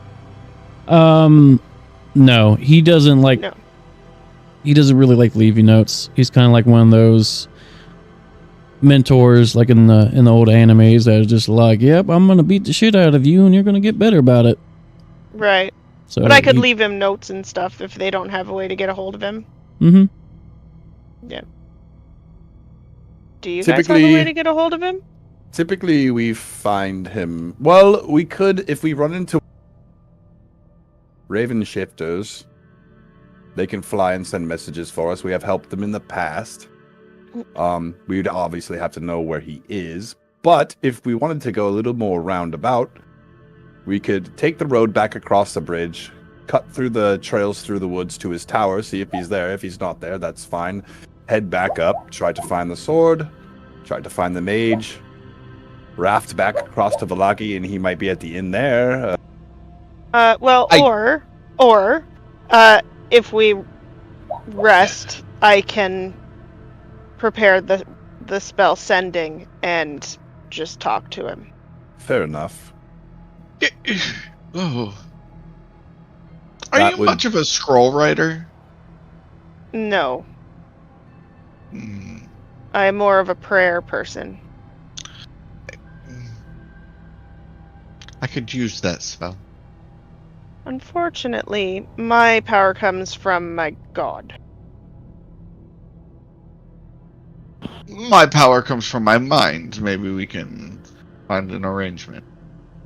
Perhaps if you pledge yourself to my god. Oh, you're not getting him to do that. I can guarantee you. Blackthorn kind of meanders out of the conversation as you start talking about gods. She looks at you. Okay. Well, after the day we've had and this fantastic bottle of wine, I think we could all use a rest.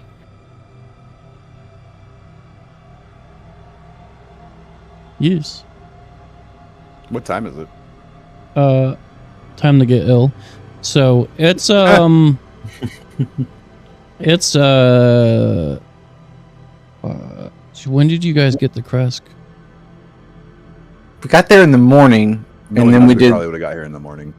Yeah, because we waited outside the gates because we didn't want to show up at nighttime. No. Yeah, that's right. You guys came from the Wizards of Winery up over here. Yep. So it was late morning when you got here. So it's in the afternoon by now. Like, with the, vampire.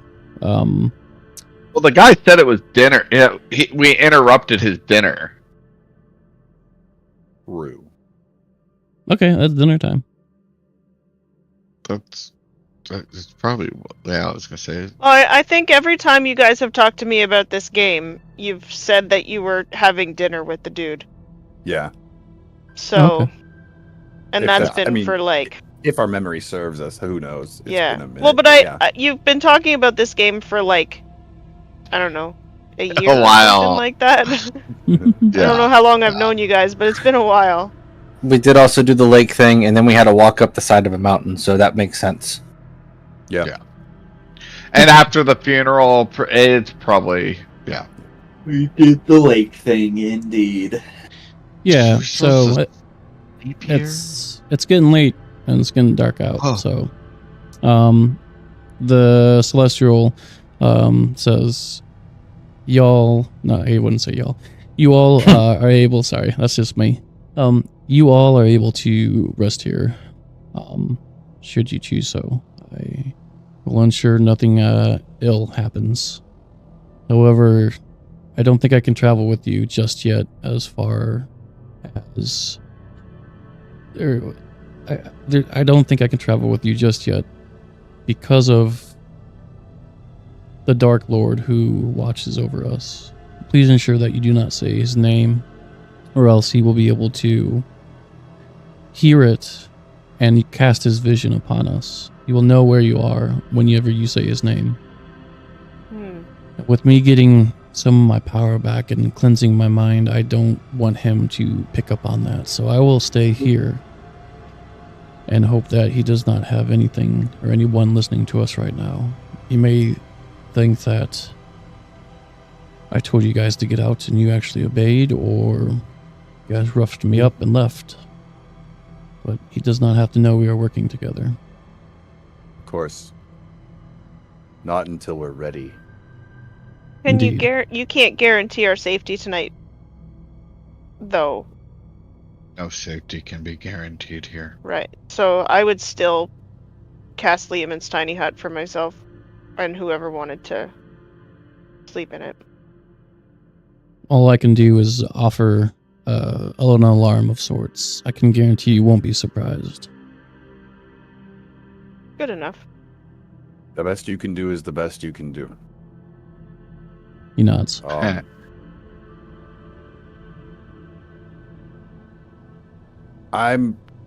If I recall correctly, I'm familiar with Tiny Hut. So if she starts, Yeah, I cast it all the time. yeah, if she starts preparing that, I go downstairs and I get another bottle of wine that like looks like it matches the one I took a couple swigs off of, and I just come back up, and I'm like, yeah, I think this is the one.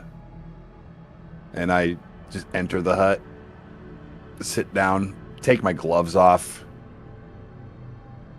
Just that feeling of like every bit of progress we make is another problem. And I just silently uncork the bottle, take a swig, and I gesture it towards her.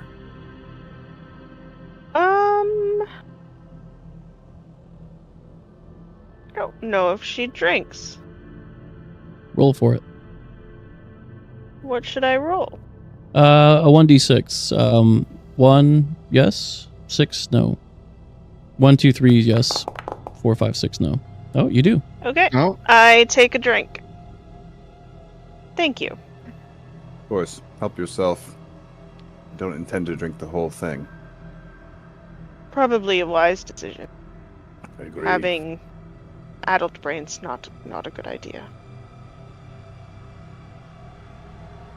I think it's good to give our minds a break once in a while. If it were up to you, Mathis, you would always have your mind on a break. Not in combat.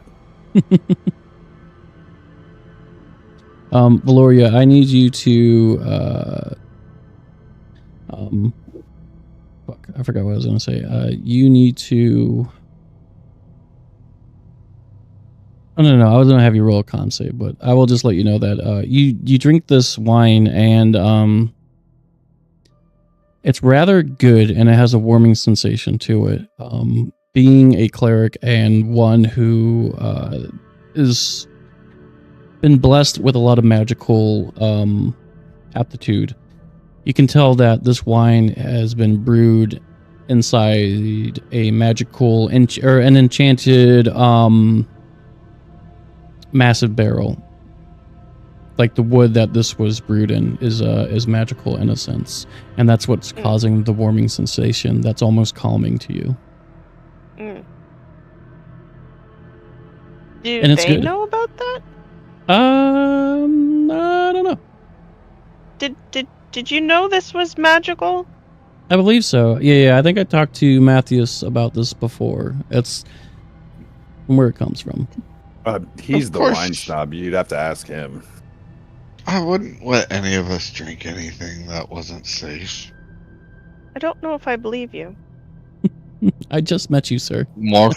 Yeah, Mathis would lean back and just like, More for me then.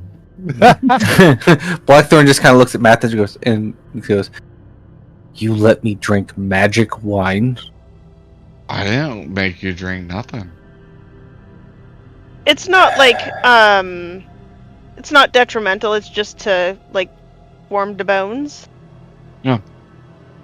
like Mathis is as relaxed and calm as you've seen him this entire trip. Which is rare. Unless he's drinking wine. Which there hasn't been any since we left port. Okay, even Or though the campfire. Yeah. Can I tell? Like, can I tell what exactly it is? Like, if there's anything that it can be used for outside of just us drinking it? No. You are aware of this. You've encountered different civilizations that do this in your travels, where they don't enchant the wine itself, but the barrel that it's brewed in, or the massive container that it's brewed in, the vat rather. Mm-hmm. And because that is magical, which is usually just a simple type of protection spell or enchantment to sturdy, it's like a +1 barrel basically. Okay. Because it is enchanted, it gives off a magical effect within the wine that can be tasted.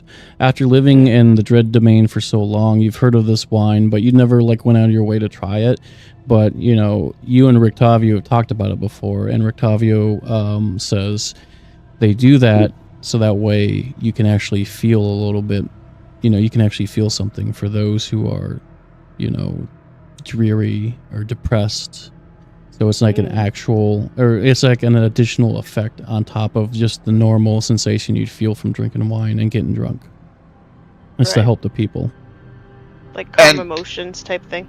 Mm-hmm. Yeah. There's been a complete, just drought of it. This is the first time anybody, nobody's had any. This dude has a shit ton down there? Half of it's empty, but he has a lot of bottles, yeah. After we kind of took care of what was happening at the vineyard and in the winery itself, the shipment we brought here to Krezk was the first shipment that's left the winery in quite some time. So now that the channels are open again, the benefits to its people can be had. Can I put some in my bag of holding? Yeah, you do whatever you want. How many bottles can I put in my bag of holding? That's a bag of holding. You can put how many you want. It depends on how many you're able to wrestle from me. Well, Yeah. You can't really leave the tent or the hut right now either. John did say to help I'm ourselves. stuck here. And Mathis walks out. Usually I'm the one stuck in these things. What is that supposed to mean? Like, if you make the hut, you can't leave it? Yeah. Yeah, if you leave the hut, it immediately What? disappears. What good is that? That's so silly. Your magic is so weird. You know what? A nice cold rolled steel blade just gets the job done. That's all I'm saying. All these rules and all the miss me with that stuff. You just see Blackthorn nodding in agreement, like, yeah, smashing things is good.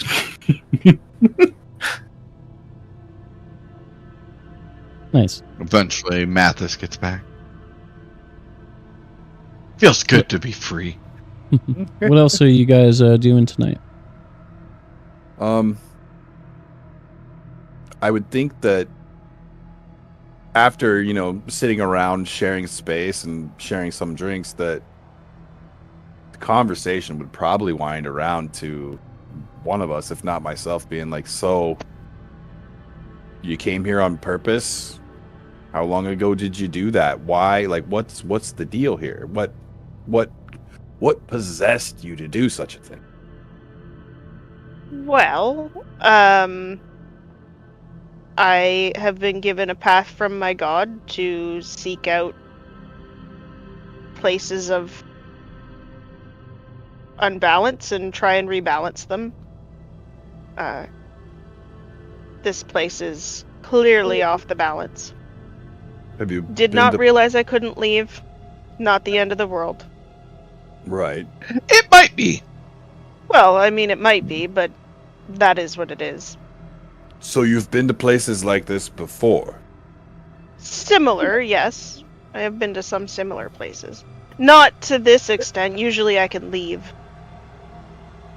But... And I've been here, I don't know, how long have I been here? Like 6 months or something like that? I don't remember the notes. I don't remember. Before you guys got here. Oh. Pretty sure. No, after you guys got here. Just after it. Wait, we've only been here for 2 weeks.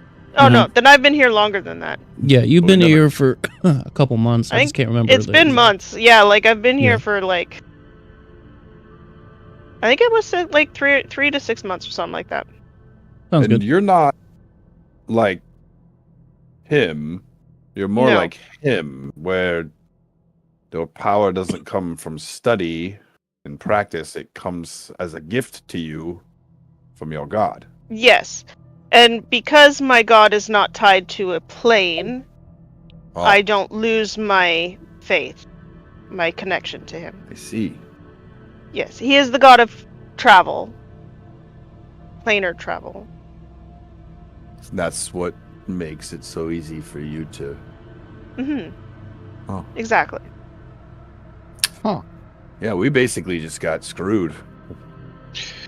If I knew how to planar travel, I would have tried to get out of here a while ago.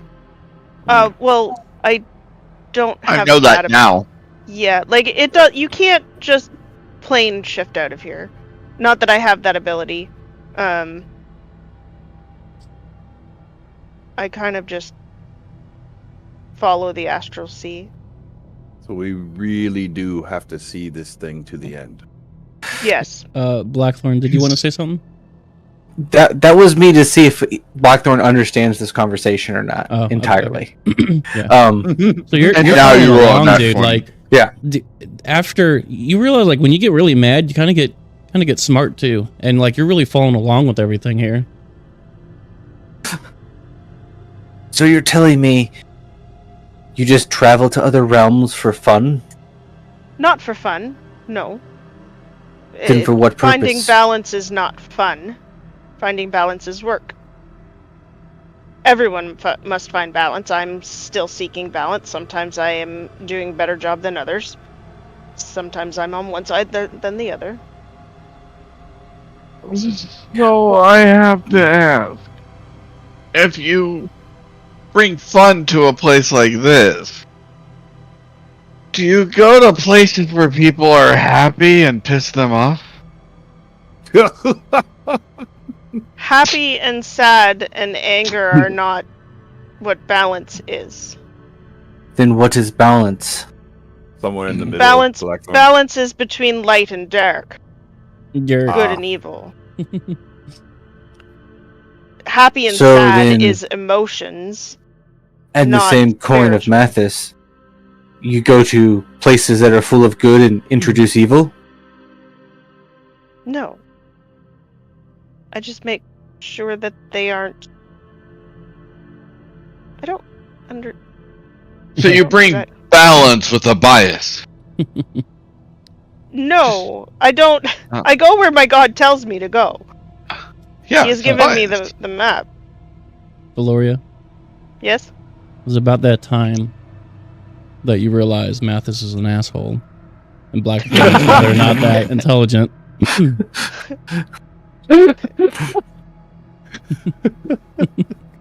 Also, I did want to mention, Valoria, you have noticed that since you came here, your magic feels different and looks a little different too. However, you still have all your powers. It's just a weird feeling. Like it's not warping. Yeah, like that.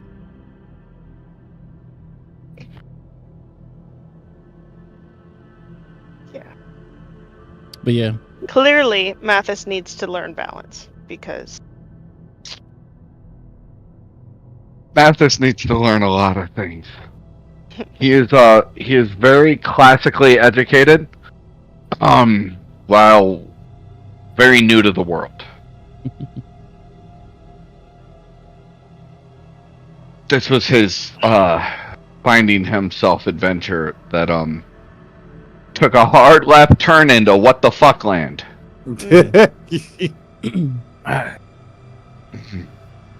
Diego, what are you doing? I think I'm still outside of the funeral pyre. That's kind of why I haven't jumped into any of this conversation. Mm-hmm.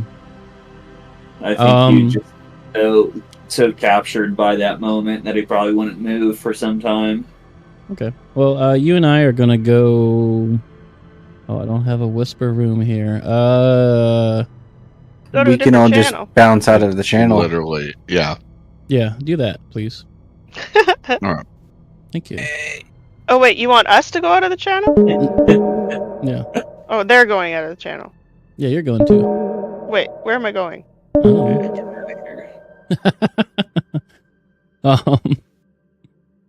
Sorry. I believe it was Von Fungus that like moved her out. She's like, "Where am I going?" All right, so it's just you and I in this channel right now. I want to go over some things. I'm going to ask you some questions about your character. First of all, what is Diego feeling right now in regards to everything that's just happened in the last like hour, where he saw hold on. First, what did Diego feel when he saw his wife standing across from the table in the beginning? I mean, I think initially there's gotta be it's gotta be some form of surprise, shock, right? Clearly you've grieved for this person, in your own way, who has been taken from you in such a violent way, and you had no expectations to see them again.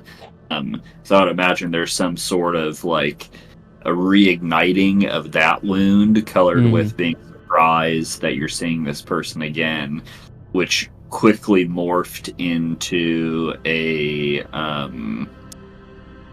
this intense, this seething hatred for the Jonar, the angel, for bringing this sort of monstrosity into the world. I think that, and this is how I tried to RP it a little bit, but I think that seeing Strahd come up immediately and knowing that this person, Jonar, was being kind of corrupted in his own way as well, and is not 100% willing participant, allows Diego to not be as mad at this person. Knowing that Strahd is really the main cause for all of his problems, but he definitely would not be friendly with this person remotely close to yet. Right. Is that kind of what you were looking for? Yeah, absolutely. I just want to add on to that. When you went into that seething hatred, you felt like you've been that sort of mad before, but something about it was more intense, as if your vision was going dim all around, your peripherals and everything, and you could almost hear your God say, "Yes, go for it." So that hatred that I probably felt initially when my wife and child died, that led me into Horror's My God's faith. Yes. Probably and for everyone, that similar emotion that I felt kind of linked to me, even though the connection is muted a little bit, if you want to use that analogy. Okay. 100%. Which your god's name is Hor, which is Hoar. AR, yeah. Yeah, just so everyone at home is less like, wow. And then as far as right now, with you burning her body, like, what are you thinking about as Diego? Like, are you thinking about what your next move is? Are you thinking about her?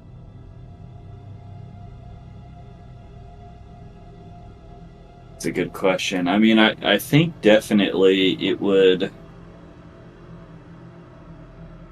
You'd have these the same recurring thoughts that you had the first time it happened, of wanting to focus on revenge for the people that did this, and knowing that Strahd was ultimately responsible for this. I think definitely his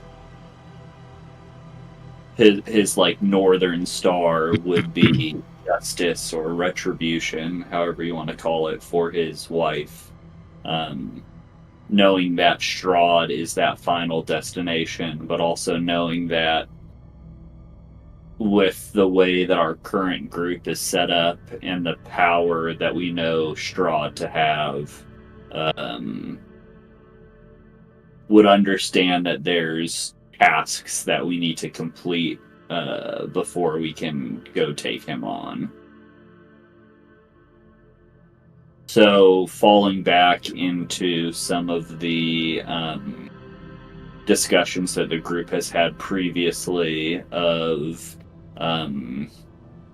finding the weapons for the group, so the sword and the glaive that we found for me and Blackthorn already. So some combination of finding Mathis's silver sword with the werewolves,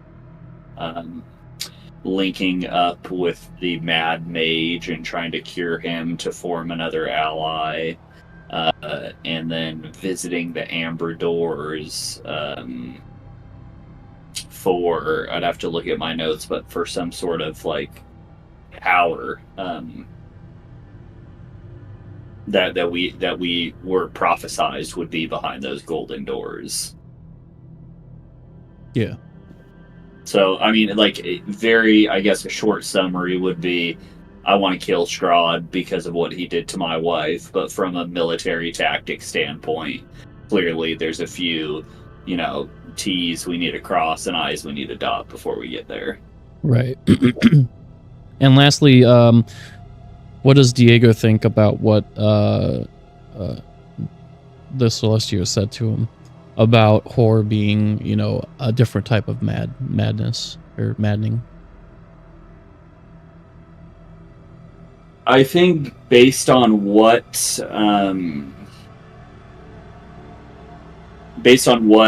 Jonar did to his wife, he would not be the type to say, oh yeah, you're definitely right, let me think on this. I think it would be something that would sit in the back of his mind. Maybe he doesn't really pay it a lot of chance right now, but maybe a little bit further down the road, certain things start to add up and he can think back to this moment and say, you know what, maybe he was right. Mm-hmm. I don't think it would have a large impact on him right now because, number one, this guy just reanimated your dead wife, and yes, he shows remorse about it, but are you really in the right mind space to accept that apology right now? And then immediately after he did that, him trying to tell you that your God that has granted you power and the ability to go on this journey to avenge your family is not the right path for you. It'd be a hard thing to accept. Yeah, 100%. You did note that he did say that, softly and respectfully. There was no he wasn't trying to take a dig at you or anything. Yeah. Okay. All right, man. Thanks. I appreciate it. I just know you didn't get to talk a lot, so I wanted to make sure I pulled you aside and see what Diego is going through right now without everyone else knowing. So that way you can RP it any way you want. I was trying to think of would I've been in that room, and I was like, well, it kind of everyone was leaving me alone, it kind of just makes more sense that he would have stayed out by the funeral pyre, you know, just with it being such a intense scene for him. Right. All right, thanks, man. You can head on down and ask Zarni to come up. Okay. Thank you. All right, I'll tell him. Thank you. Silly.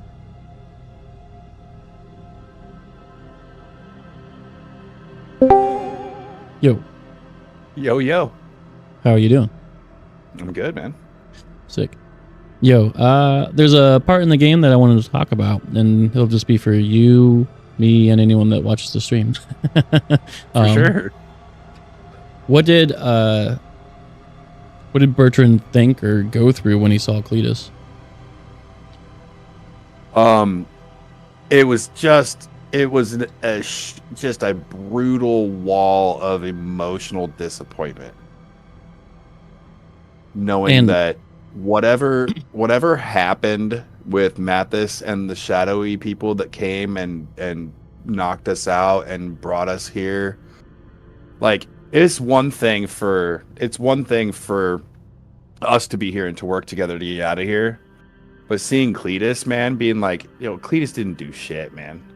Having Cletus be here and be mindless and be undead zombie thing, it was just really a shame because, I left Cletus with, hey, the ship's in disrepair. I'm gonna set off on land and we're gonna figure out this conclave thing. The ship is yours. I basically was like, here's your own ship. You've been my first mate for a long time. You know what? You deserve this. However, you have to fix it. But once she's seaworthy, she's yours. And he's like, well, if you ever come back, I'm like, don't worry about it. We'll figure it out later. I was giving Cletus the opportunity to hit the seas however he wanted to follow in my footsteps of counter piracy and anti-slavery. And I believed so wholeheartedly that Cletus would be successful in that. And seeing him end up here, suffering a worse fate than we have, is just, it's a damn shame. And I know that the only thing I can do that's right is to obviously take care of the big problem that we have here, which is, we all know what that is. But I'm probably I'm concerned already that I'm probably someday going to be in the position where I have to kill somebody who's been my right-hand man for as long as I've had my own ship. Yeah. And I know that, and I hate it because it's not fair to him. Mm-hmm. I mean, being here isn't fair to any of us in the first place. However, Cletus always just did his job, and he was reliable, and now he's getting screwed, and he doesn't... luckily he's not really there to experience it, but it doesn't make it feel any different to Bertrand. You know what I mean? Yeah, absolutely. And that's just something I'm going to have to process, because we've got the mission, we've got the options and the places to go and the things like that, but the thing about Cletus is it's always going to be in the back of my mind that Cletus is stuck here too, and he's not Cletus. At least I'm still Bertrand. Cletus isn't Cletus anymore, and nobody else knows that except for the people in the party. The people of this land, they don't know that what they see before them, if they see Cletus, isn't who Cletus is. I know that, and now I feel responsible that I have to free him from that existence, and it's not an easy pill to swallow. Now, the other party members, they've seen Cletus before, but they've never spent that much time with him, Mm-hmm. Mm-hmm. And Cletus was definitely zombified, how you saw him. So they might, for the most part, with everything going on, I had it to where they would not have recognized him because they see Strahd walk in with 3 very strong vampire wives and the one strong vampire you guys have fought before and a couple zombies, and Strahd's talking to the celestial that they just found out was a celestial. So Yeah, and I think that, like, anybody who was on my ship before everything went tits up, they would know. If they had paid attention, I'm sure Mathis would have noticed that, like, me and Cletus were like, it wasn't just a work relationship. Like, we were friends. Mm-hmm. And that's, I think Mathis of any of them probably would have noticed. And so they might not be realizing what that means, which is great. Because that gives me an opportunity to play into that if things, whatever, based on whatever arises in the future, and have that character development to go through that kind of like really terrible situation where, I plan on leaving this place, but I'm not gonna leave Cletus here as an abomination because it's not the right thing to do. Yeah. Whether or not I can figure out a way to restore him, or, but at like the worst case scenario at the end of the day is that I have to kill my friend. Right. Even though he's already dead, it's still gonna feel that way. So I think that's a nice bit of like tough decisions, tough situations, which I like. Indeed. Well, we will see. We will see how things shake out on the next episode of Dragon Ball Z. But for now, let's go down with everyone else, and we'll end it here. All right, sounds good.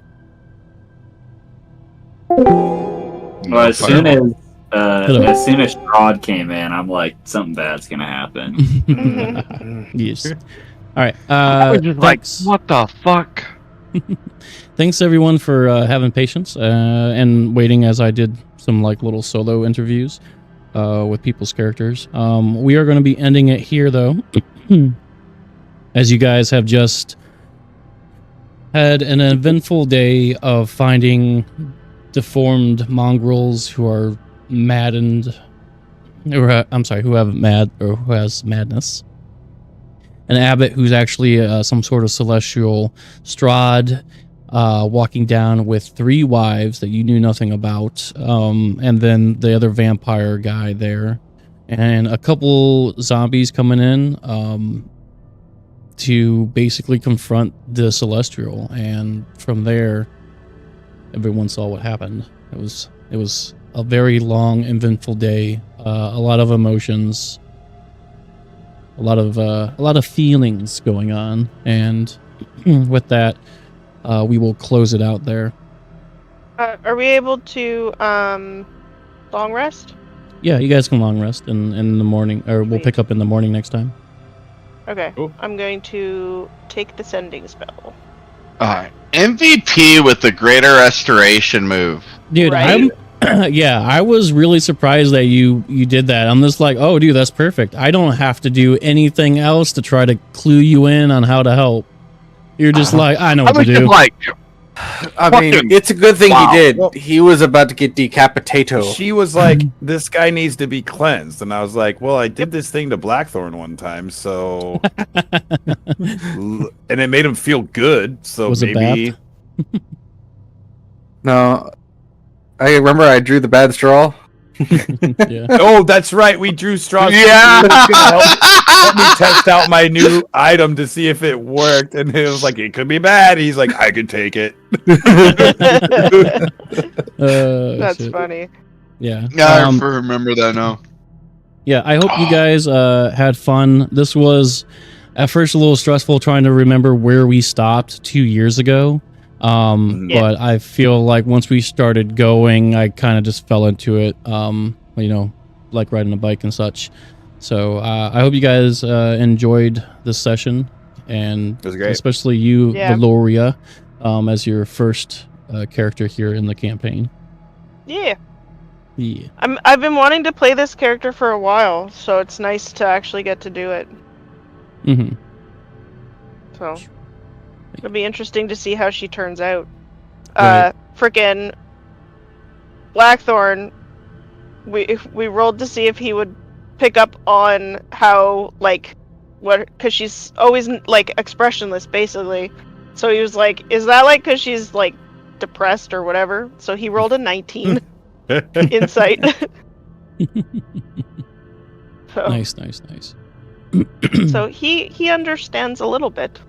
A little bit. That's good. All right. Well, See how that Little plays bit. out. Yeah. yeah. Thanks for starting this campaign back up. It Yeah. was fun to get back into these characters. Yeah, I know. I love being Strahd, and I don't know if that's like a really bad thing for me to admit. It's probably really fun. You just like doing the evil laugh. That's Dude, it. I do enjoy the comical evil laugh that he does. And it does like the most fucked up things ever, and then just leave. Yeah.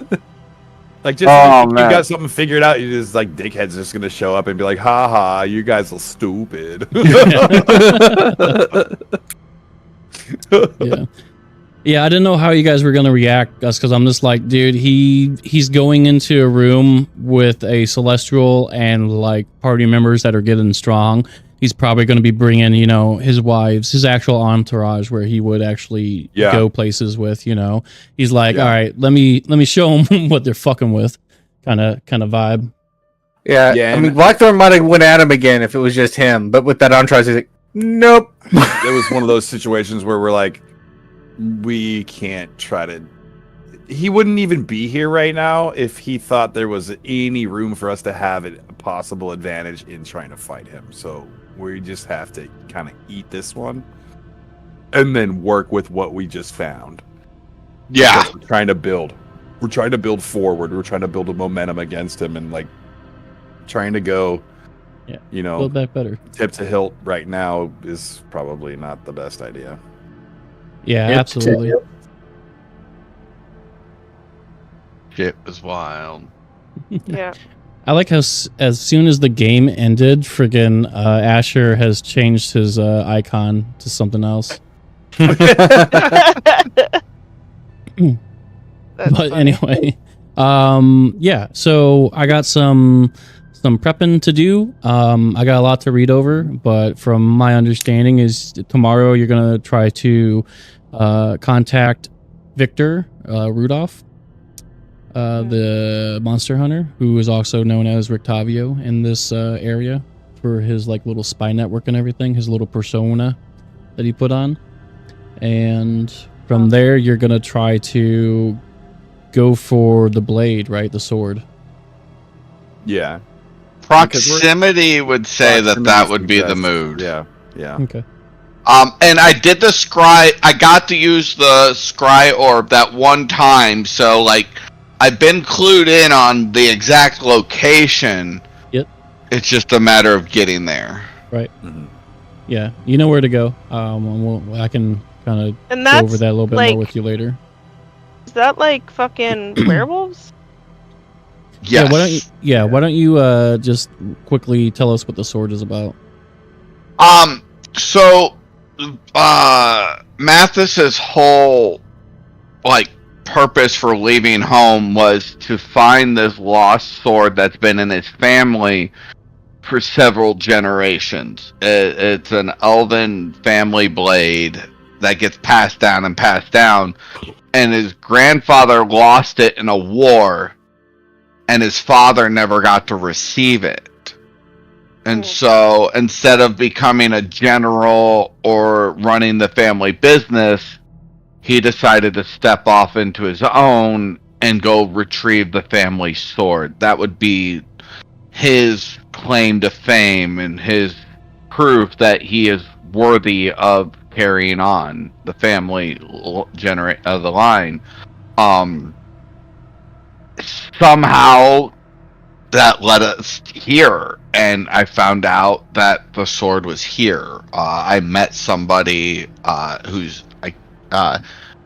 who told me I could find it here, and so with my one opportunity with the scry spell, with the orb, the one night we had it, I used it to locate the sword.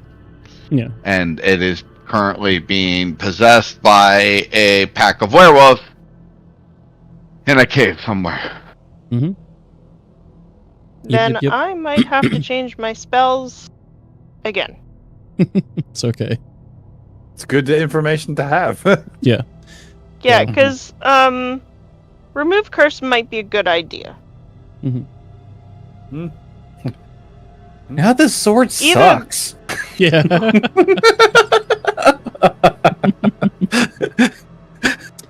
Actually, the best part, I have no idea what it does.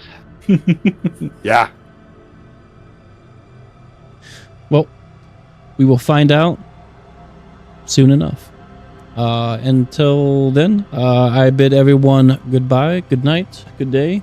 Thank you for tuning in and watching through all of this, and hopefully you stayed through the end to listen to the little interviews and such. We will be playing this campaign once a month at the last Monday of every month is when we'll play this campaign, and it'll be between 7:30 and 8 p.m. Eastern. It's around that time. Just depends on how many technical issues I run into. But Yeah. till then, you guys got anything you want to say? Thanks for coming. Thanks for listening. Hell yeah. That's about it. Blackthorn is back. Yeah, let's go! Smash, smash, smash! I just see him See with what like other a buster bodies I have to sword, cover up. like a buster sword from Final Fantasy VII, but it's like covered in blood all the time. Yeah, Pretty right. much. Now that I got this new great sword. Kevin. Anyway, y'all, please take care of yourself and each other, and I look forward to any comments that you guys leave down below. And I really hope to catch you guys next time that we stream, so you guys can talk and bullshit with us as we're playing this game. Hell yeah. Yeah. Okay. Bye. Take care. Hey. Peace. Bye.